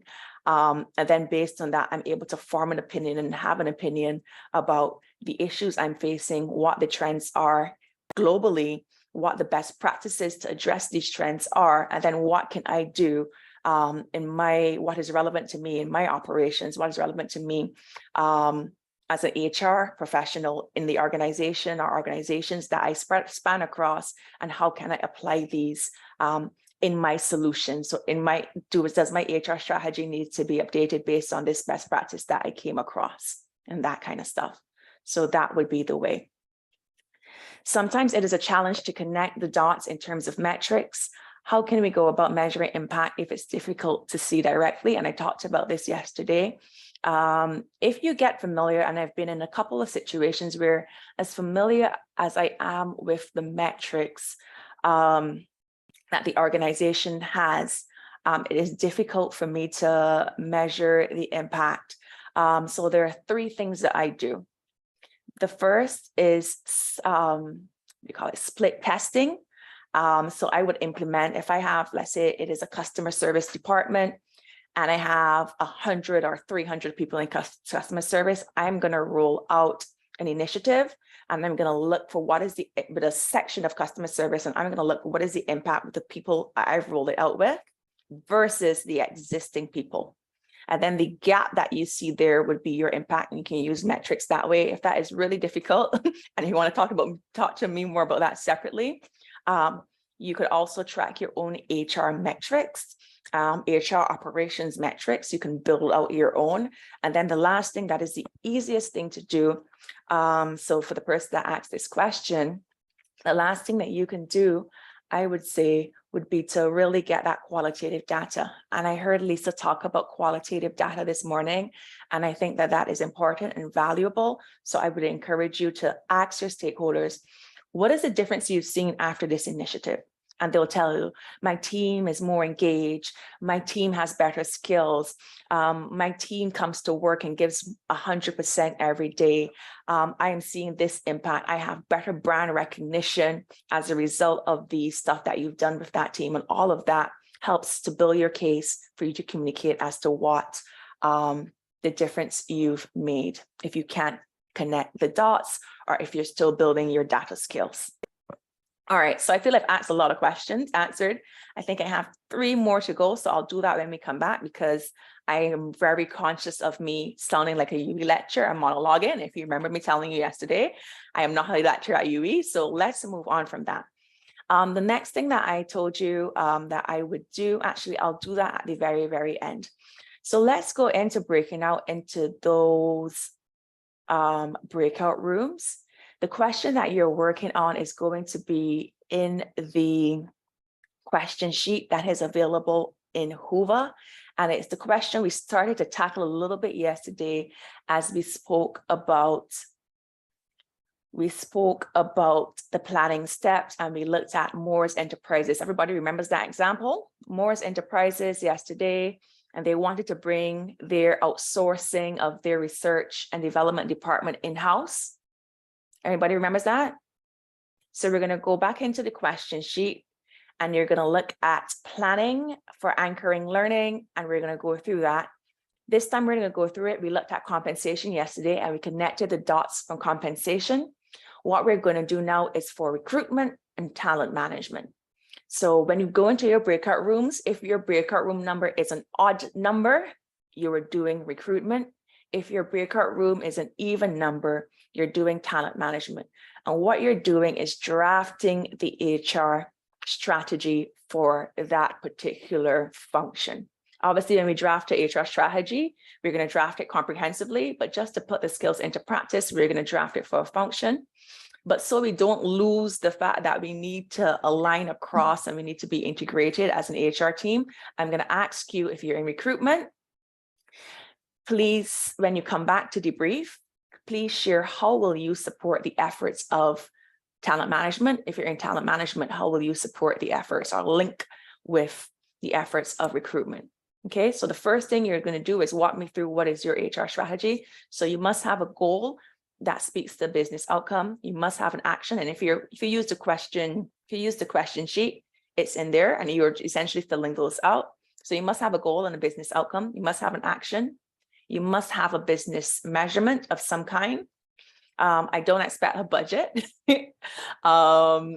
but I do expect you to say who the owners in the organization will be. Is it your talent development officer? Is it your recruitment officer? Is your HR VP director going to get involved, etc.? And then what do you think is a reasonable timeline for the action that you're going to put into place? Okay. So you're going to break out in rooms. Please make sure you have a spokesperson in your groups that will come back and share. I am most likely going to start with groups 1 and 2 for their findings. And then I'm going to ask the other groups, go through the numbers to see if there's anything that the initial groups would have missed or anything they thought differently. And we're going to build and build and build like that when we come back. I am going to give you, Joan, what is my time? I'm already 15 minutes in. Is that correct? That is correct, roughly. How much time do you want to give them?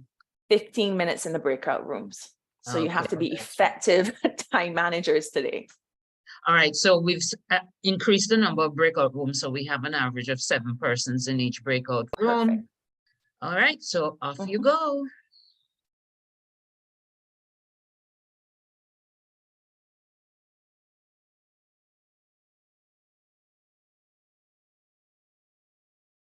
Joan, do I have the opportunity to jump in and out of rooms? Or is that only Let on me your end? make Can you you the extend? host. Perfect, thank you. Let me make you the host and then you can do that. Just give me a second because we have a whole bunch of folks who haven't clicked to move yet. Take your time, take your time.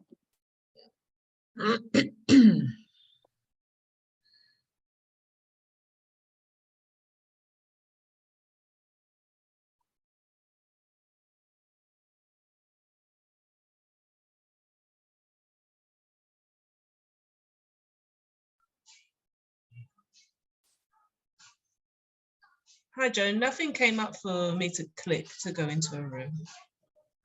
All right, hold on a second. I'll put you in manually. Let me just make Khadijah co-host first. All right, here you go, Khadijah. You should be able to jump around now. Thank you.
Sorry. Hi, Joan.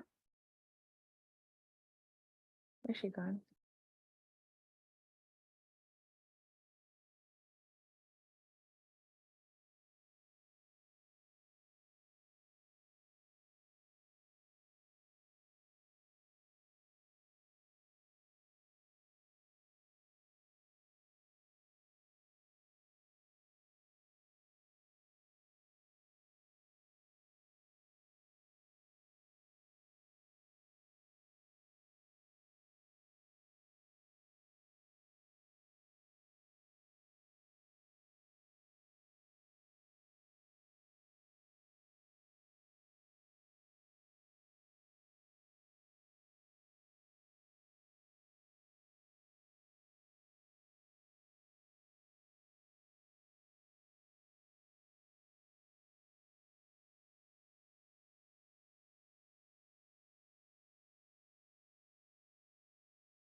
And Joe and I was trying to chase you to give them some more time. So I saw you popped into a room and I popped in behind you. And I was trying to find you to ask you that very question. That's okay. That's okay.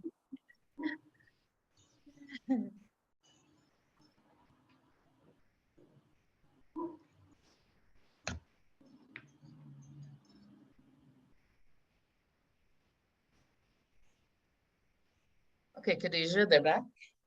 Okay, everybody's back now. Okay, so let's go with group one. What did your HR strategy begin to look like? Because I know you probably didn't get to finish, that's okay, but what did it start to look like?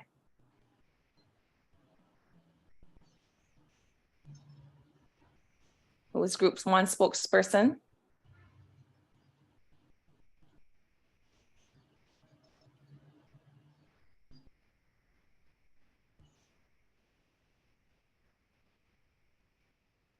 Okay, group two.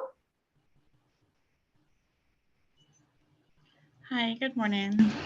Good morning. I have to say we struggled a bit with this, so we lost some time.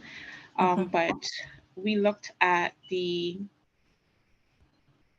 business outcome of increasing revenue from that department. And since we were focusing on talent management as opposed to recruitment, we figured that we needed to make sure that we had the skills in-house by making sure that there was continuous learning, making sure that they were involved in training programs, training sessions, look to see where the gaps were, and based on that, develop training programs based on that, and enroll them in those training programs and keep checking to see where they were delivering and compare that to what was happening in the market. The measurements we will look at would be the revenue from the department and also from that revenue stream. and also the customer satisfaction in terms of the customers, now that we brought it in-house, what is their level of customer satisfaction compared to what it was previously when we outsourced that previously, to see whether or not we're on the right track and we need to step that up, and we will use that feedback to determine what direction we need to go in terms of continuing training with the persons in that department. We happily skipped the budget and went on to owners. So that would be the human resource team, and particularly the learning and development team as well, who are going to have to work very closely with the members of that department to make sure that we have the right skill set. And we would compare year on year to see what the results were in all of these different areas, compare where it was last year when we previously outsourced it to where it is now when we're in-house. And we would expect that the following year, we will continue to see improvements in all the metrics.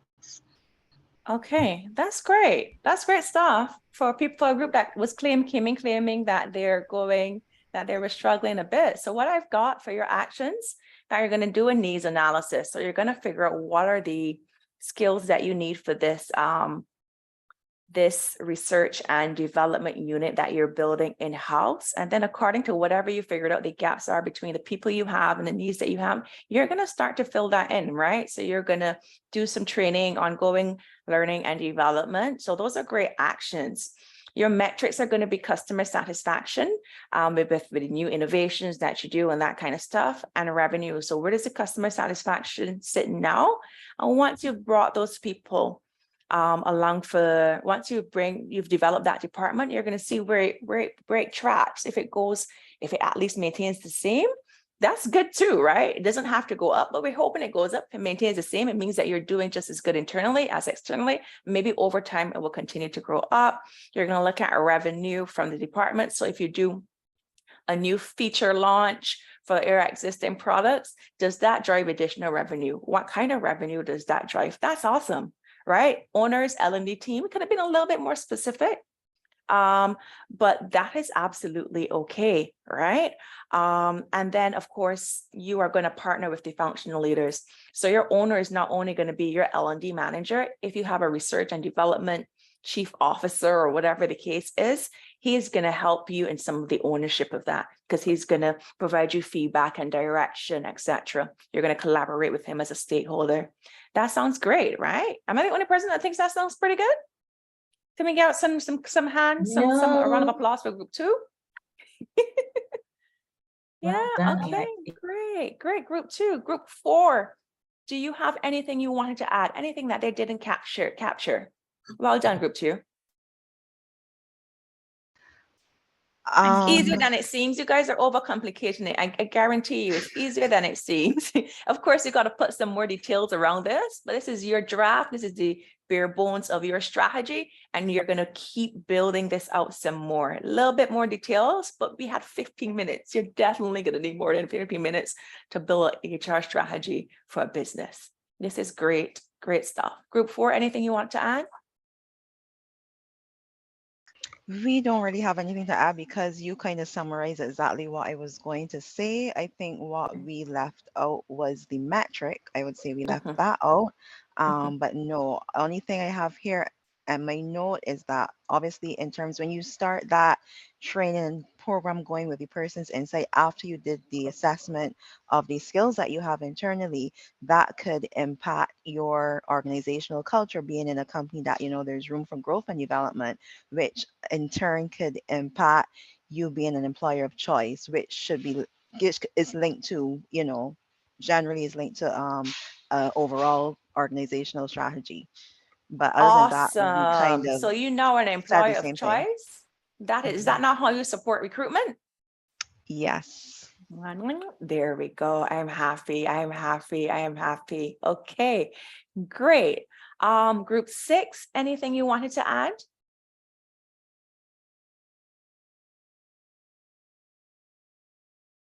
Group 6? Who is the spokesperson for group 6? We are happy with all submissions so far, Khadija. Thank you so very much. Nothing to add, Atoya? Not at this time. Everyone seems to have nailed what we were thinking. We are all in alignment. and we are happy to activate an action. Did you have a timeline in group 6, a timeline for this? No, but because we got up to a late start of our discussions, the time kind of kept going, before we actually get to journal all of what we wanted to say. But we are happy to know that we were on the right track this morning. Thank you. We gotta get you into PR for HRMAB, not membership PR. What about group 8? I think we had 10 groups, right? So group 8 and group 10. What about you guys? Anything to add to this? Group 8, group 10. Group 8. I wasn't able to see the question, so someone had to read it. So we're grasping it in parts. So someone spoke about, in the question when you read it, spoke about issues with staff from the outside. So we thought about consider referring to the staff on the inside to try to see if we can recruit, check to see the talent that we have. Also, we spoke about preparing job descriptions for the skills. We also spoke about job specifications, job analysis, determine which jobs that are required, and create job descriptions also. So we spoke about that already. And try to do internal training. Okay, sounds good. So what we're going to add to some of the actions, it sounds like job descriptions, perhaps doing that to start, and some job analyses before we do the needs analysis. So we're going to do the needs analysis against what we determine are the skills that came up in the job description when we built out the job descriptions and the job analyses for these roles. That's great stuff. Thank you so much, group 8. Carolyn, appreciate it. Anything from 10? So that is the talent management side, and I think we've done an awesome job on that. So a round of applause to all of the even groups, 2, 4, 6, 8, 10. Round of applause, user reactions. Thank you guys so much. You're on the right track. You did a lot for 15 minutes, so I'm proud of you. And now we go on to recruitment. So team 1, you were quiet just now, but I'm back to you again because my memory is like an elephant. I don't forget. We did not fully flesh out because we started late, like Atoya's group, but some things we would have looked at in terms of the recruitment side of things is doing the job descriptions, because they said that they knew the skills that they wanted, but then also conducting a skills analysis or skills assessment of the team that you do currently have. Because if you were outsourcing something, it's possible that you don't even have a team in place that can do the roles. Then from there, when you determine whether you have the skills or not, then you're also going to look at the candidates. You're going to look at the market firstly, because you want to make sure, where are the people that I want? Where are they in the market? Who are they employed by? What are their employers offering them? Because that will determine what your recruitment strategy would be. Because, in some cases, for some roles, you might have to poach people from other places. So you know that you more so have to headhunt as opposed to just putting out a job ad. It also spoke about the candidates saying that the comp packages weren't good. So then you also want to look at, is it a case where we have a low offer acceptance rate because we might be actually attracting the people we want, but then our packages was, making people say, no, we don't want you. So that would mean that your recruitment strategy is fine, but then you have to rework the comp and ben package, which means, discussing with comp and ben, going back to the market again, because it said they did provide benchmarks on what these people would want. You see what the people from the other companies are getting, and then you kind of tweak your comp and ben package to make sure that then you can actually attract these people, or that you keep the people because you're attracting them, but you're not being able to retain them because they're saying, well, you're not giving me enough. So that's kind of the focus that we had for deploying our recruitment strategy. Okay, awesome stuff. So what I'm hearing is that we are now going to put the recruitment team as part of one of the owners on the needs assessments and the job descriptions that we're going to do. Did anybody hear that? This is how we're integrating. Anybody hear that? Yeah, great. So that's what we're going to do. So their recruitment and talent management are going to work hand in hand in going through the job descriptions and needs analysis. We can always determine what that looks like later on, but I think that is really good. One of the actions that recruitment will take most likely by themselves, the talent acquisition team, recruitment and selection team, is a market analysis. That market analysis is going to inform where matches for the positions that they're interested, where are they currently, whether it be in jobs, universities, etc. And they're going to come up with their recruitment strategy in terms of whether it's poaching or their recruitment actions, whether it's poaching or headhunting. Awesome stuff, right? So group one, that everybody's saying they're struggling. You guys are doing great. Group three, what about you? Hi, good day. So for us, we were struggling. Oh, sorry. One other thing I wanted to mention for group one. Group one, you mentioned something there. It's actually a metric. I'm not sure if you realized that when you were saying it, the offer acceptance rate. And that can be linked back to the bigger business strategy, because if you are saying maybe one of the goals for the business as they look to bring that in-house and become an employer of choice, one of the questions I know in the employer of choice forms that we see globally is around offer acceptance rate, because it speaks to how you're perceived in the market. Okay, so that's a really good metric. So some great information from group one. Sorry to cut you, Suzette. You're speaking on group three. You want to go ahead? Anything to add? We basically have the same exact points as group one. One of the things that we really focus on would be to compare the current market value, the top companies that are recruiting the talent, to make sure that we can match and beat their compensation package.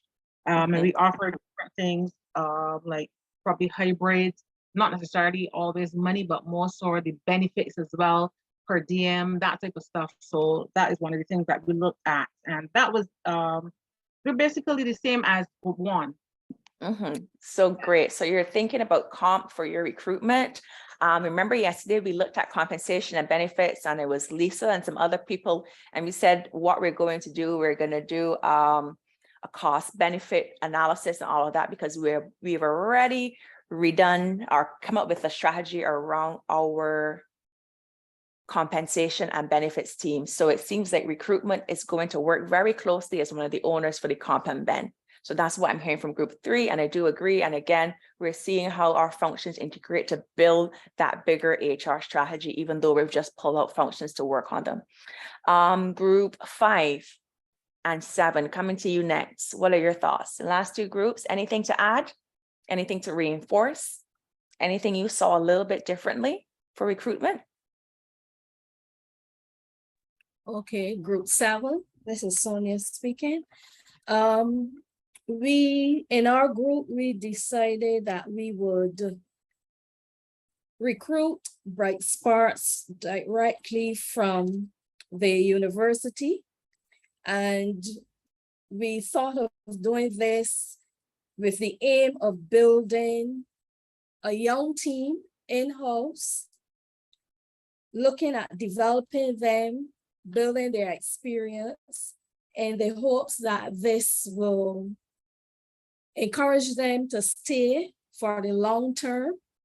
So as they come in, it would most likely be a base salary, and then we would increase the salary as time goes on. We would also look at non-cash incentives, such as building out our work-life balance, building an environment in which we encourage persons to stay. We would also seek to allocate time for persons to do their own research. And hopefully we see these things as methods we could use to encourage persons to stay with the organization, as I said, for the long term.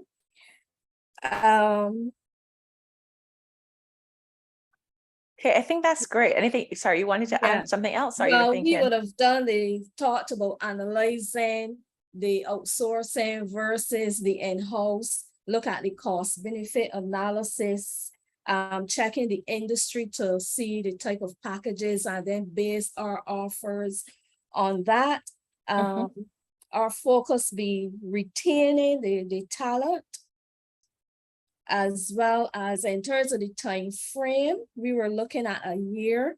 This is based on the recruitment and onboarding process. So we're trying to build a culture, inculcate our culture. So we're also going to look at continuous assessment and feedback as well. Okay, that's great stuff. So what I'm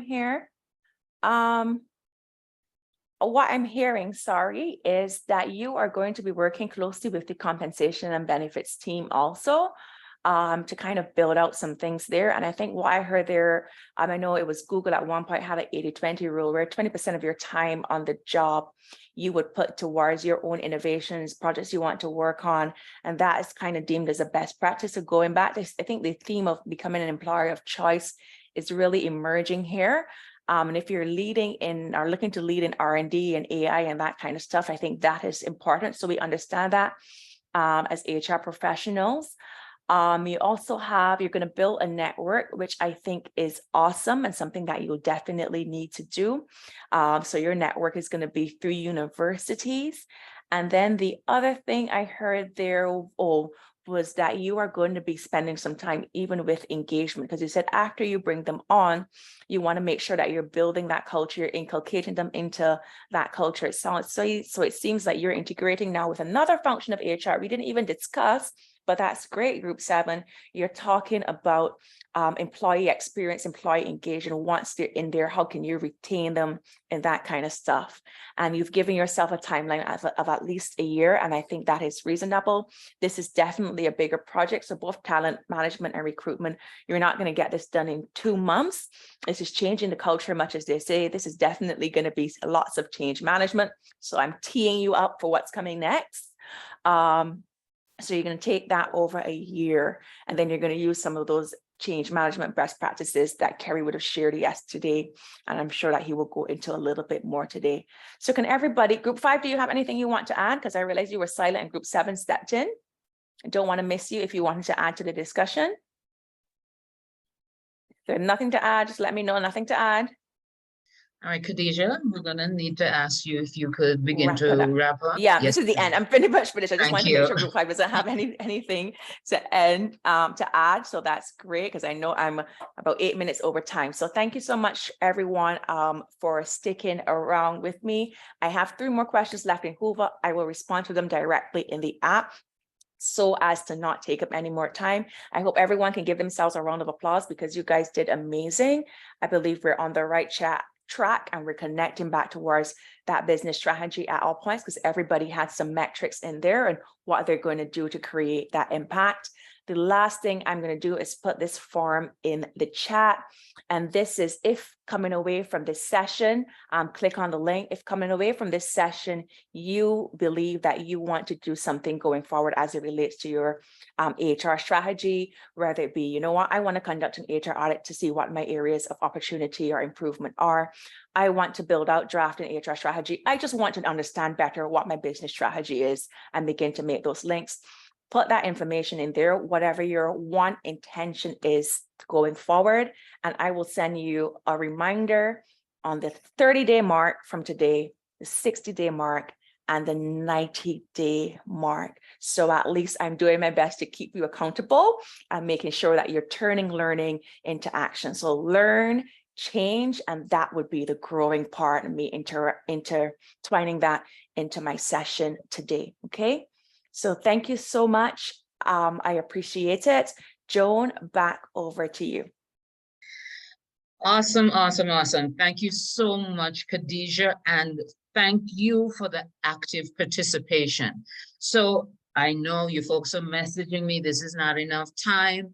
The intention was not to be exhaustive here, because it's absolutely impossible to cover everything that we need to know about any one of these pillars in the limited time that we have. That's why HRMAB made a significant investment in the Hoover app. The app will be active for 3 months, and our pillar champions have been amazing in terms of their willingness to continue to engage with you. You have world-class subject matter experts at your disposal. So please use the app. You can send, their contact information is there, so you can send them direct messages, or you can use the community chats, the discussion pages to continue with this engagement. So thank you very much. It is so important to be able to align the HR strategy with the overall business strategy. We heard that so many times from so many people yesterday and again here today. So we have one more pillar champion to come. Just before we do that, though, I have some announcements. You may recall that a little earlier, Suzette won a digital business card. And Suzette has been kind enough, she put it in the chat, that she's willing to give up her digital card because she's already won so much and has more to come. So if there's anyone, the first person that puts in the chat, I want it, is gonna get it. So I'm gonna keep an eye open for that. And you will get yourself a digital business card, compliments on brand digital marketing agency. All right. Now, I am going to go straight to Atoya, who's going to introduce our final presenter. And if you were looking for Kerry, you're going to be a bit surprised because Kerry had a scheduling conflict. So we are going to have a replacement, one of his colleagues pinch hit for him. But before I hand over to Atoya, and I see that there are multiple folks who have come in, and I'm going to exercise some executive privilege here and give it to someone who hasn't won anything yet, because we want to spread the love as much as we can. Now, earlier this morning, you would have received an email with a link to complete the evaluation or the assessment for Bootcamp. Please, please, please. For the most part, we're HR practitioners here, so you know the importance of evaluation. So please ensure that you complete the survey and give us that information, share your feedback so that HRMAB can continue to bring you programming that you find to be of value. So Atoya, the floor is yours. Hi, good morning, everyone. As Joan mentioned just now, Carrie unfortunately could not join us this morning, sorry, but he has sent his colleague, the Shani Workman, to continue where he left off yesterday. Now, Ms. Workman is the finance manager over at Deloitte, and she is happy to share this morning some additional information with us. So let's join together and virtually welcome her with our clapping emojis, or just open your mic and welcome her. Ms. Workman.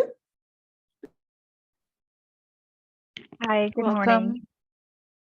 Thank you. Good morning, everybody. How are you?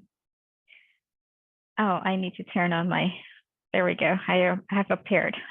Hey. Good morning, everybody. And thanks for the warm welcome. And I'm afraid to disappoint, I'm not Kerry's replacement, but I'll be happy to assist him in his task today. Thanks for having me. And it is with pleasure that Deloitte joins HRMAB in this year's Bootcamp and your strategic business partner. We're very pleased to partner with you. And I hope that everyone, in fact, I was hoping that you had a great session yesterday, which I wasn't able to join, but listening to the comments for the last 15 minutes, it seems that everyone was having a good session. So that's awesome. My task today is really to reiterate and to assist Terry in what we think should be your takeaway points from the change management session that he had yesterday. So I want to just reiterate some points with you. It's not a presentation per se, but it's a takeaway session we want to leave with you. So Atoya, I would need to share my screen. Should I just go ahead? Yes, you can. All right.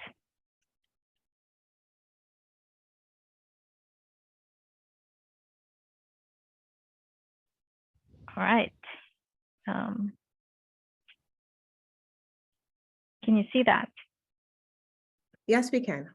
All right, thank you. All right, so following on from Carrie's presentation yesterday in terms of change management and the necessary evils of life, we always talk about debt and taxes being inevitable, but so is change. And so how do we prepare for them? And in particular, Change Champion Network, which we want to talk to you about or to recap on. In a nutshell, this is a leadership model. Its tone is set from the top. And what really is the Change Champion Network? Basically, we're saying the network it's a network of influencers, those of us who can drive and strengthen and own the process of the company and the company's integration. And the network will create a scale and visibility in the business for the team. So it's leadership led. And further, what we want to remind that the change process it involves everybody, and there are two large groups that are very important to change management and the implementation of change. Those that are the change champions and those that are the change sponsors. And I will just touch a little bit in the distinction between the two. So who really are the change champion and the change sponsors and how they differ? Both are necessary to change, both are necessary to effect success in the change process. But the champions, those are the ones who are advocating, and those are the ones that would influence the positive change. Those are the people who will be forming that informal point of contact that would confirm and allow for information flow both up and downwards.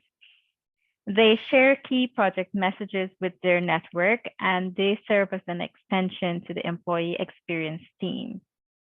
But change at the change championship level only is not going to happen unless you have buy-in, unless you have those people in the room who are actually going to make the decisions to ensure that the change has been implemented or is going to be planned to take into effect. And those are the change sponsors, the leadership group. Those are the ones that will provide on-the-ground support before and after there is legal day or the launch day, and if there was a big integration process. Or they have the deep knowledge and the understanding of the integration process. And importantly, what will be remaining the same? All of these questions that people who are prone or subject to the impact of the change will want to know.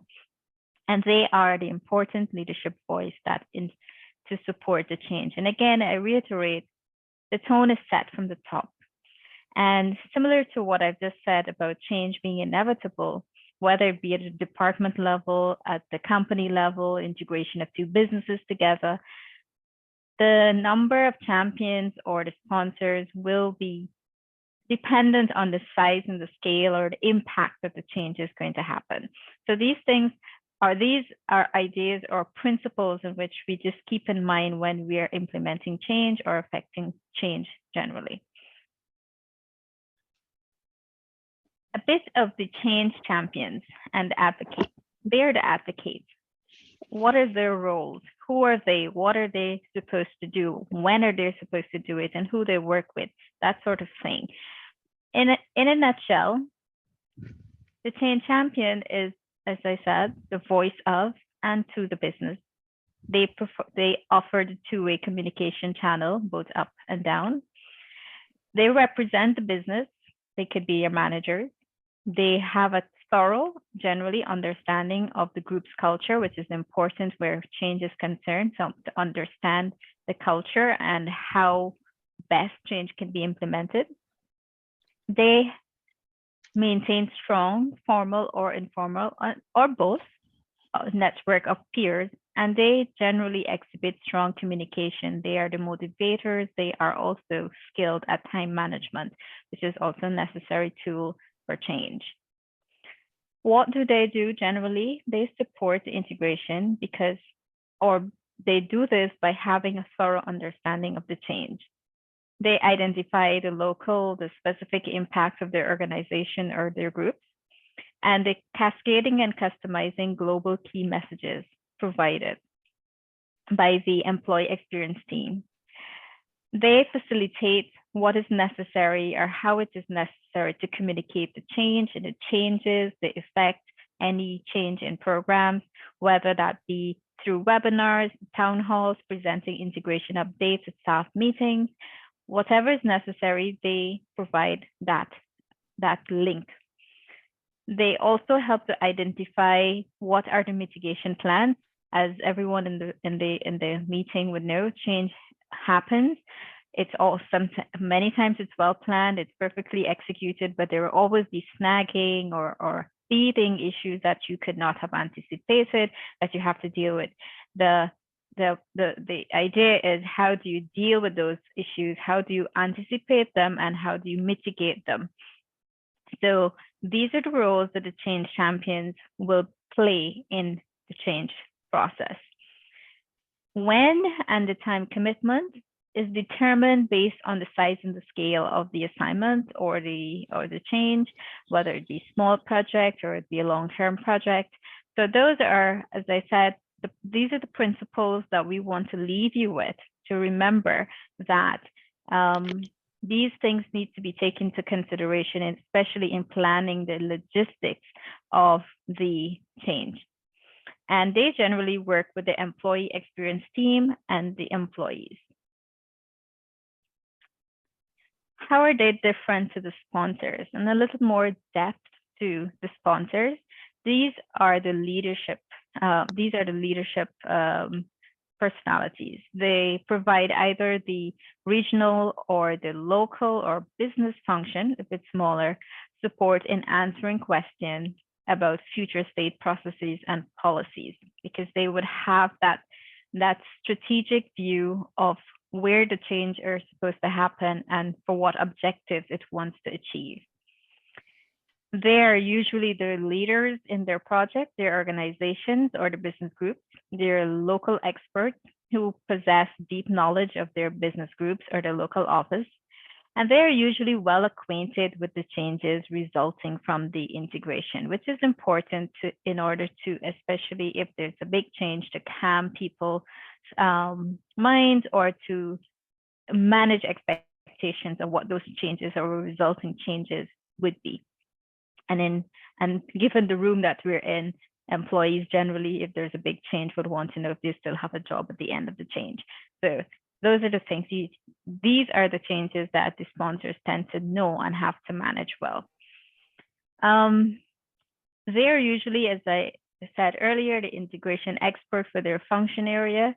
They have to support their change champions because the two must go hand in hand. They can provide a macro level knowledge of what's changing and what's staying the same. They, being a local office champion during day one celebrations, very important to celebrate the wins, and being able and vocal to seek feedback and provide support to the days or the weeks that's following the launch. They also identify and share potential challenges and mitigation or solutions to the employee experience team. Similar to what I said about the change champions, the timing about when and the time commitment is necessary or dependent on the actual scale and scope or size of the change assignment. Who do they work with? Everybody really, because they are the leadership group. While I wouldn't go through the slide in details, it's basically sort of what a logistics schedule may look like in terms of what's happening when, and you can see clearly that there is a role that is distinguished, a role that has to be played by the champion on day one, for example, and change sponsor on day one, and the time that would take to do certain or aspects of the plan.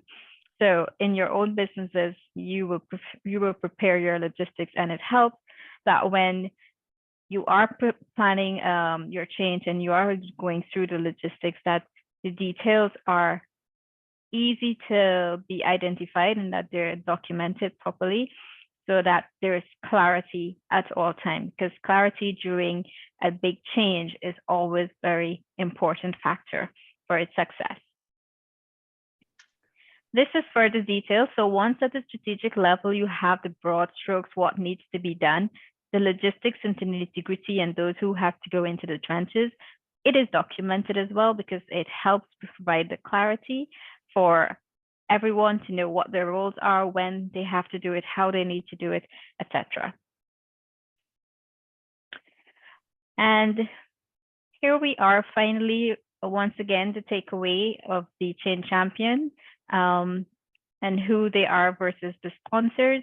I would just iterate the Change Champions. Those are the people who makes the project really successful on the ground. They're the go-to people because they are easier to communicate with. They understand and support the deal. They understand why or the rationale behind it. They understand the timeline, the impact, and the benefits of having the change made. They usually understand or possess a good understanding of the group's culture, which is always very important.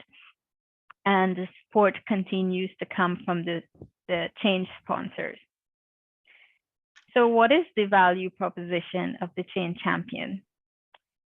They generally have early access to the project information, and this is why they are better at communicating the information with the team. They can provide first-hand input to influence, so they're in a better position to influence that change and to influence the integration and the employee experience. They gain a deeper understanding of the new operating model and the future state of the new entity. They strengthen existing and future networks and gain recognition from direct supervisors and various levels of management. They build relationship with project team members and hone change leadership skills. So be a change champion, and the list of positives that we can think of is listed here, but there are far more many that is unique to each change or each project that we're working with. And ongoing engagement, very important. Change made, but the feedback is necessary. The evaluation, what's checking in afterwards to see what has happened. Has it worked out the way we anticipated, or is it better? Does it need course correction, etc. Leadership leverage the change networks to provide the global macro and micro details to the employee experience, such as identifying site-specific needs for day one celebrations, identifying the employee groups who require snail mail or any other format. In other words, know what is necessary, who your groups are, who needs to be communicated, and in which format. Planning logistics for distributing materials or setting up AV for video or webinars, and distributing managers' gifts or encouraging their peer groups to attend town halls, raising any issues or concerns to the IMO, and employee experience team will provide key messages and materials. Oh, we ended in the middle of a sentence. My apologies. So, ladies and gentlemen, that brings us to the end of the key takeaways. As I said, it was not a recap, it was just what we wanted to identify as the messages to leave with you, to keep in mind of what are the two roles for the change champions and the change sponsors in changes, and to reiterate that we can anticipate change and address them, or we can be taken up by the changes and then deal with them in a reactive rather than a proactive way. So with that, I would like to say thank you for having us. Carrie's information is in the HRMAB app if anyone wants to reach out to get further information or further advice from Deloitte. We'll be happy to assist you. And if there's any questions for me, I will try my darnest to answer on Carrie's behalf. But other than that, Atoya, that brings us to the end of this presentation. Thank you very much, Dashani. So let's give Dashani and Deloitte some love. And, raise your hands if there's some questions, requests for clarification, or in terms of follow-up on this, because Deloitte has shared a really valuable resource with us. And we really encourage you to capitalize on this. The generosity of our pillar champions cannot be overstated. So Dashani has been kind enough, not just to be with us this morning, but to entertain questions. So let's see what you would like to ask of her. Only the easy questions, I beg of you. All right, so let's see.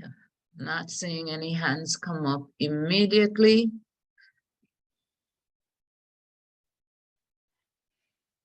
But Joan, it's as you said earlier, the presentations will be available for 3 months on Hoover. So even if anyone hasn't thought of any questions at this moment that they would like to have clarifications, Carrie will still be reachable on the app. Thank you so much. And I mean, that's just so generous of Deloitte and of Kerry. So really encourage you, boot campers, to capitalize on that. All right, so I'm not seeing any hands up right now. So Dashani, again, thank you. Please extend our appreciation to Kerry and the rest of the Deloitte team, because we know it was a collaborative effort to make this happen, to secure the necessary approvals, to be a pillar champion in our boot camp. And we really hope and pray that the next time we come a knocking, that we will get as hospitable a response as we did for this, our inaugural boot camp. So thanks again. Thanks for having us too. It was our pleasure. Have a good meeting, everyone. All right, bye-bye. Bye. Okay, so home stretch. We are almost done. So the floor is now open for general comments before we begin to wrap, and we have our announcement of the winners from our leaderboard. All right, so let me see, not seeing any hands come up just yet.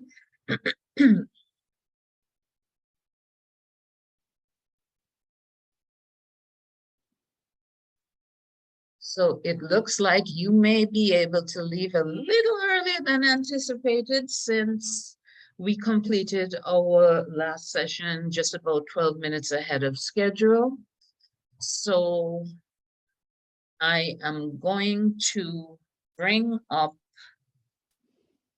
for you the results of our major competition on the leaderboard. But of course, you have the app, so what I'm going to share with you will not come as a surprise.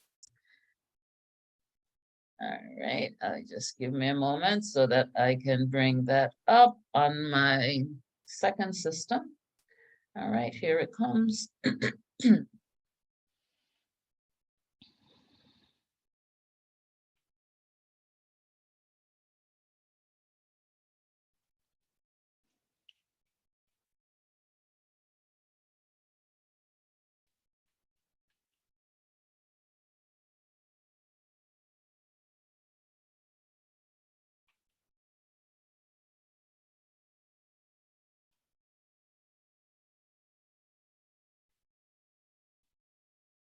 So grand prize winners from the leaderboard, we start with 4th place, Gabrielle Francis with 41,400 points.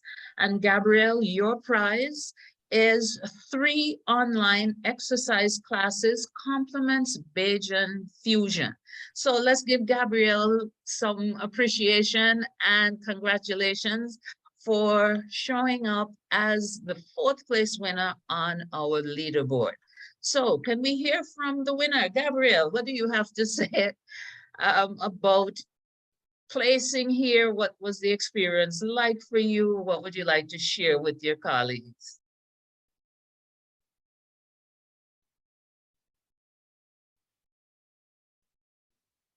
Is Gabrielle on? Hi, yes, good morning. I am here. I had missed some of the session this morning, but I guess I got back in time.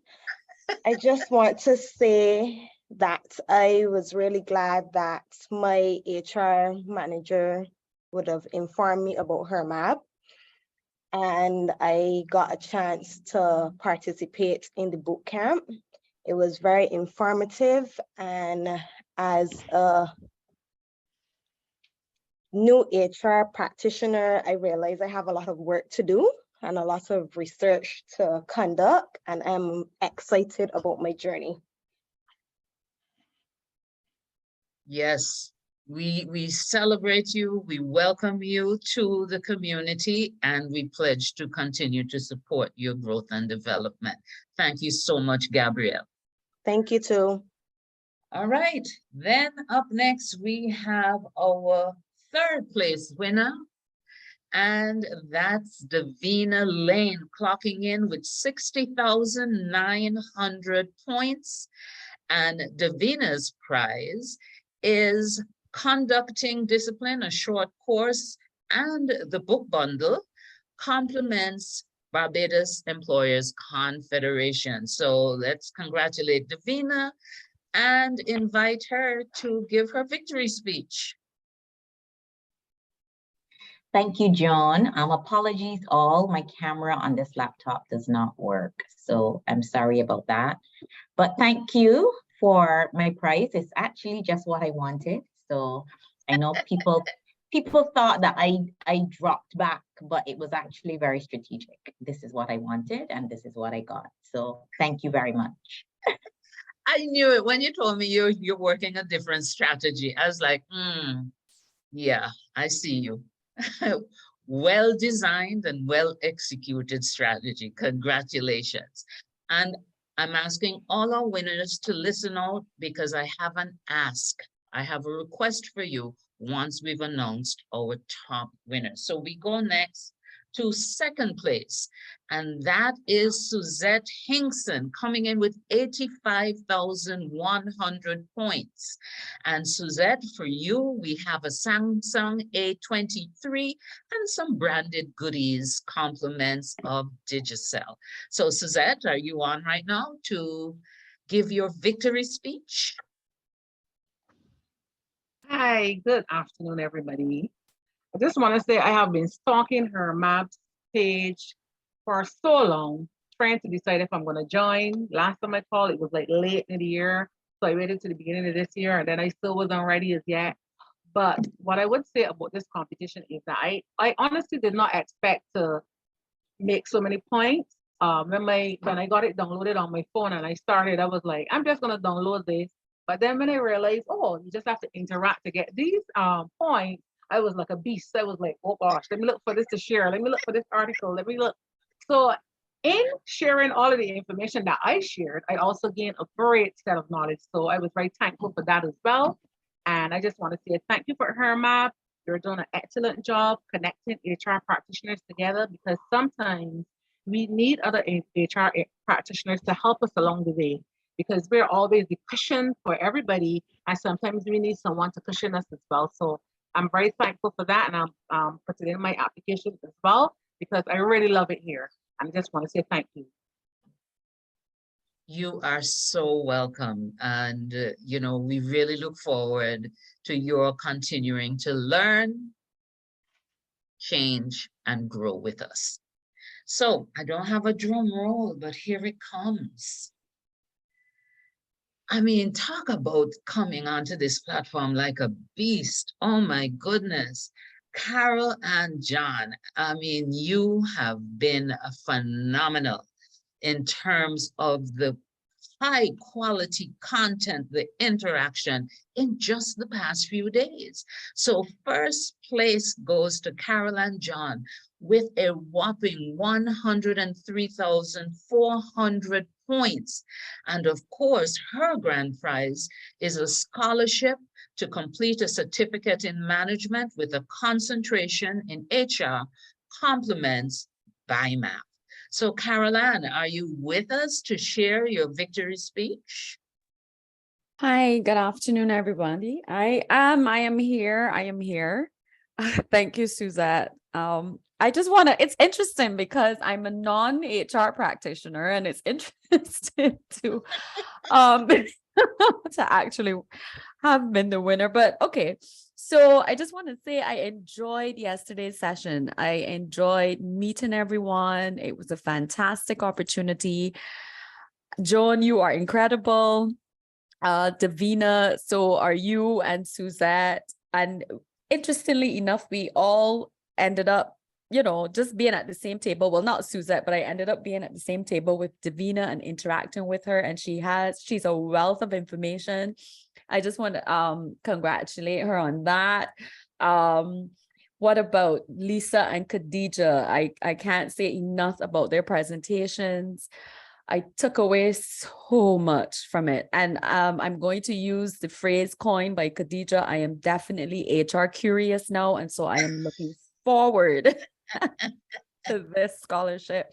Davina has shared some information with me, and I have to actually look at when I will be able to start the actual studies, but I guess we will have that conversation with Matt. But yes. I am really appreciative of it, definitely. And I know my CEO will be too. Wonderful. So thank you guys very much. All right. So lots of love coming out to our winners in the chat. So remember I said I had a request. So HRMAB has been in partnership with the wonderful team at CBC Morning Barbados for the past year. We're getting ready to have the final 2 episodes of Let's Talk HR with HRMAB. So the final episode, which will be on the 29th of April, March, has been reserved because we have our AGM on Monday, the 27th of March, and there will be a new president and a new committee of management. So the final episode of Let's Talk HR has been reserved for the introduction of the new committee of management. But that leaves us with the episode on the 22nd of March, which is next Wednesday. And for that episode, I need 2 volunteers from the list of 4 that we see on the screen right now to accompany me to share with the Barbadian public your impressions of Bootcamp. So, Gabrielle, Davina, Suzette, Caroline, who will come with me next? Okay, Cindy has said that she nominates Caroline. And you know what, Caroline? I don't know how you feel about it, but I think it would be really interesting for folks to hear you as an HR curious person who went to an HR boot camp to hear what you have to say. So not that we have been officially having nominations, but I actually second that nomination from Cindy. Suzette says she can't make it. Suzette, sorry to hear that. All right. So, Caroline, what say you?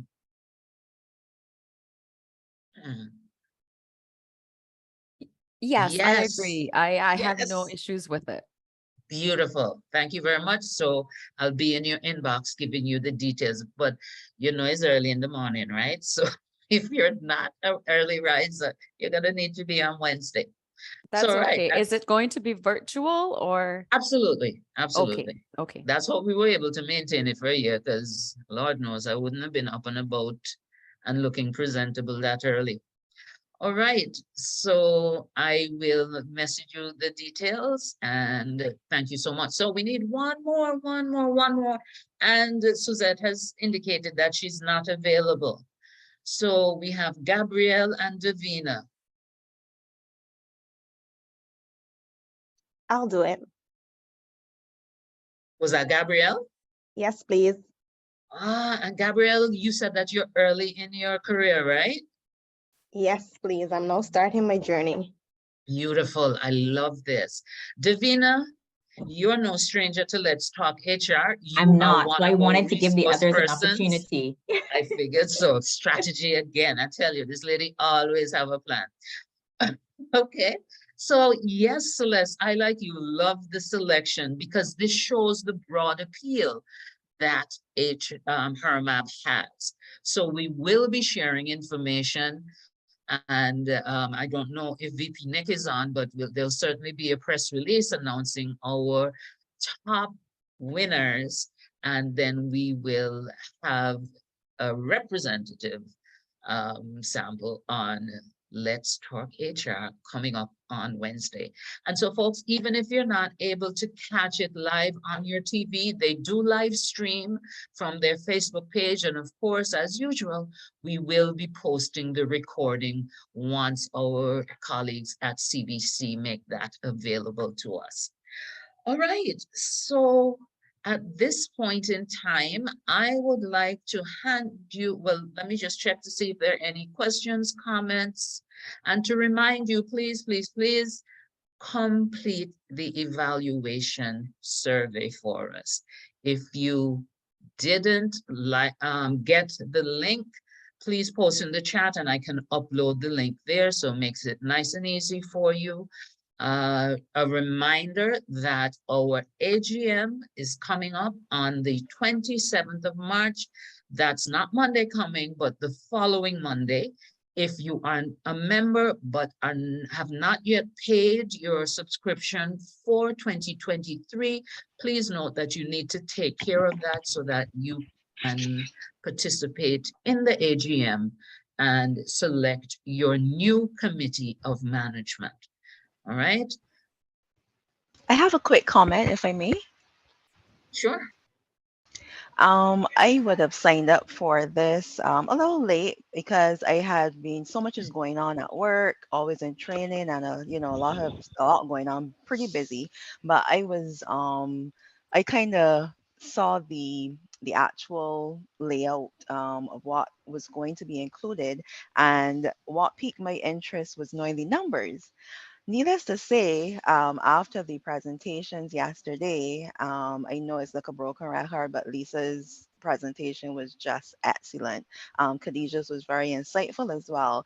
I just want to say that these 2 days, well, day and a half, has been more value than money. So yes, I've been practicing for about 10 years now, but I still, you know, you're always looking to learn, you're always looking to improve. And I mean, you guys, the team, you, Joan, and the entire HRMAB team, you did an excellent job in putting this together. I felt like if I should have paid a little bit more, I'm not saying to increase it, you know, ridiculously, but I just felt like that, you know, as a paying participant, like if I should have paid a little bit more from what I gained from the experience. And you guys just did excellent. So thank you. Thank you to all the presenters, and thank you to your organization, your organizing team. I'm not sure Cindy? who that feedback just came from. That was Cindy? Yes. Okay, thank you. Thank you so much. There was either a question or comment, I think, from Wendell this morning. He was talking about strategy, and I wasn't sure if the question was about me and how I would tackle my firm's strategy, or he was just talking about strategy in general as it related to numbers. So Wendell, I want to invite you to engage via the Hoover app. I'll be happy to answer any of your questions on that platform. Because if we share there, I guess it would be for the benefit of all the people involved or included on the platform. So we could all learn from each other. No So happy problem. to address Thank you it very further. much. Pardon me? Say no problem. Thank you very much. I'll definitely Okay. do it. All right. Anyhow, guys, it's been a real pleasure. I have a hard drop. So at this point, I will bow. I had a clean cutoff at 12, but I was begging for a few more minutes before I joined one of the calls with my leader. So I'm going to do and pay attention now to the people who pay me. So thank you guys so much. Have a really good day, and I hope you enjoy your HR journey. Thank you, Bye-bye. Lisa. Bye-bye. You're welcome. Bye. Thank you. Thank you. You're All welcome. right. And Cindy, I thank you so much for that comment about value for money. When we were in the initial planning phases last year and we were talking about pricing, folks were very conservative in terms of what we could afford to charge, what people could afford to pay, given what's happening in the economy, right? And so that's how we ended up with the numbers that we ended up with. I am delighted that you perceive it to have been a great value for money. And in the event that the new COM decides that this is something that they would like to move forward with, I think that your comments, your feedback should definitely be taken into consideration in terms of how we move forward with it. But, you know, you could see in terms of strategy, that you could see it as a penetration strategy. It was something new. It was not what our membership was accustomed to, because the focus has been traditionally on conference. And this, as you would have experienced, was different than conference. So now that we have had the positive feedback, it's something that the membership at the AGM could possibly take on board, and definitely the new COM. All right, so I see there was a request for the link to the evaluation to be placed in the chat, and that has been done. Thank you very much for my colleague I didn't notice who posted it, but thanks for that. So please ensure that you click on the link, even if you don't complete it right now, at least click on the link so you have the survey open for you. And with that, this will be the last time that you hear my voice. So on my personal behalf, I would like to thank each and every one of you who responded to the call to be a part of this. And I wish you much learning, much growth, and much joy in your chosen profession, because it really is possible to enjoy what we do. So, Latoya, over to you. Good afternoon, everyone. Honorable Colin Jordan, who so eloquently delivered remarks, Master of Ceremonies Pamela K. Small, ladies and gentlemen, good afternoon. G.K. Chatterton once said, when it comes to life, the critical thing is whether you take things for granted or you take them with gratitude. It is a privilege to have been asked to deliver the vote of gratitude on this occasion, as we close the inaugural HRMAB Strategic Business Partner Bootcamp. This afternoon, my task is to highlight those individuals who would have given their time, talents, and other resources to make this event a success. And so, I begin by saying a sincere thank you to our various pillar champions. These include Ms. Lisa Moore. Knowing your numbers. The thank yous that Lisa would have received is overwhelming. We know that Lisa has done a good job by implementing seeds and planting seeds for us to go away and implement within our various organizations. Lisa, thank you. Mark Koyman, prevention is better than cure. And we heard Brittany reiterate this morning in the development of our policies. We need to make sure HR that we get it right and we remove as much as possible discrimination in employment and the biases. Khadija Moore, aligning your HR strategy to the business strategy. Set goals, determine what action is needed, assign owners, align your KPIs with the business objective, create your budget, and create timelines. Carrie Jordan, despite not being able to be here with us this morning, he wanted us to remember that we are all change drivers.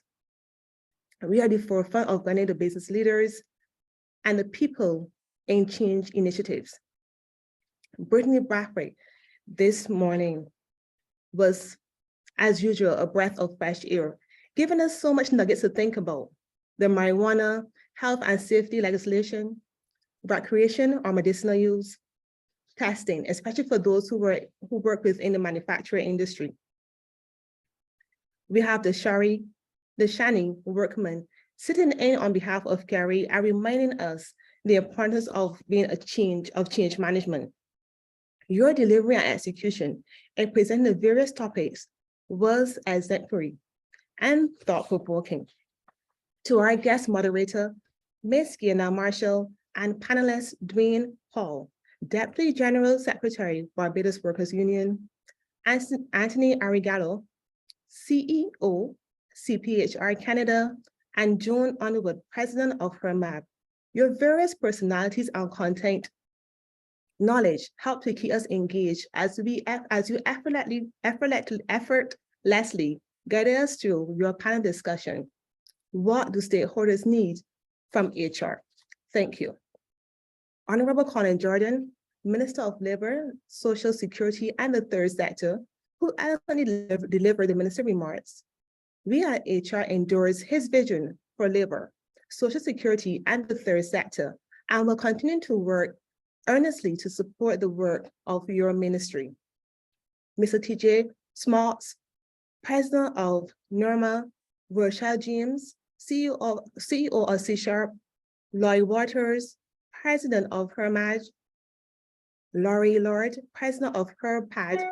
Special thanks to Anthony Arigallo, CEO of CPHR Canada, who was with us from the inception. From the time we did our press launch, he came on as a co-sponsor, and I mentioned before he was our panelist, part of our panelist discussion. We thank you. Sometimes we take for granted how much work actually goes on behind the scenes when planning a successful event like this, and a number of persons, too numerous to mention, are involved. Some of these are the University of West Indies students, careful interns. Anastasia Bam, she has been with us, offering her services in marketing, graphic design, and social media management. Nathan Husbands, he was key in setting up all the profiles and all the information in Hoover, the platform we use throughout the bootcamp, and Carrico Gibson for supporting the team with graphic designs. Our coordinator, Margaret Ormond Goddard, and her team at Final Points, who would have worked tirelessly to plan and organize this event. I must mention a deep sense of appreciation to our HRMAB trustees, immediate past presidents, immediate past treasurer, executive team, and all members of HRMAB Secretariat. Your continued support and commitment and dedication to this association is greatly appreciated. From advertisements to venue and everything in between, a heartfelt thank you goes out to our many sponsors. These include our marketing team, Central Bank of Barbados, Gildan, CPHR Canada, Profiles Caribbean, Underwood Talent Development Services, City Operation Cooperative Credit Union.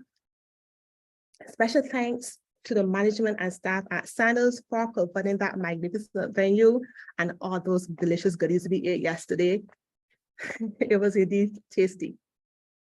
We cannot forget the generous donations of scholarships, mobile devices, business cards, and coaching sessions by BIMAP, BEC, Digital Barbados Limited, Onboard LC Digital Marketing Agency, and Beijing Fusion. Your support and commitment to the association has not gone unnoticed, and we thank you. Finally, but by no means least, a special thank you goes out to the attendees for our inaugural bootcamp. Please remember that having participated in the session today and yesterday, you should not forget what you might have learned.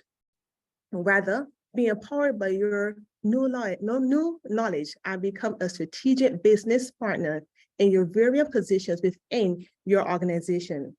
To anyone that I may not have mentioned, we thank you from the depths of our heart for making this event a success. Thank you. President Jones.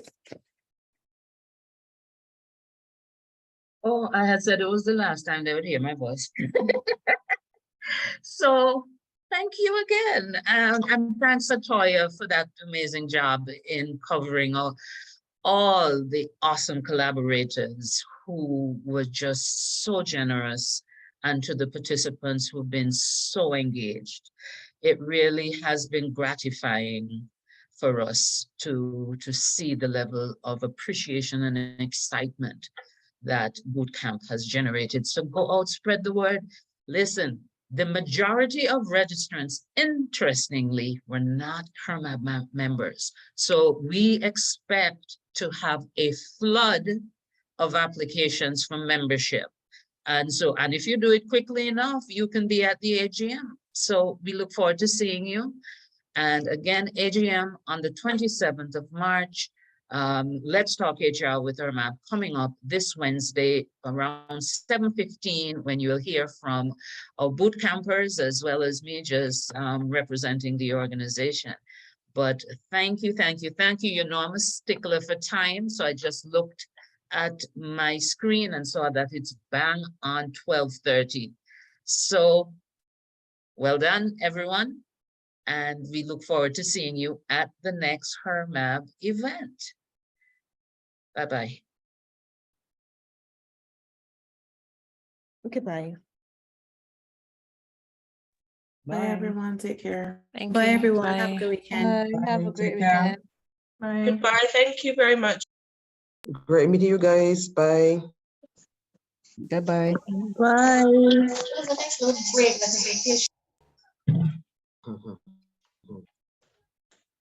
One last thing, remember the Canadians have invited anyone who's interested in Canadian certification to join them at the Hilton at 3:30 this afternoon. Hey, bye, everybody.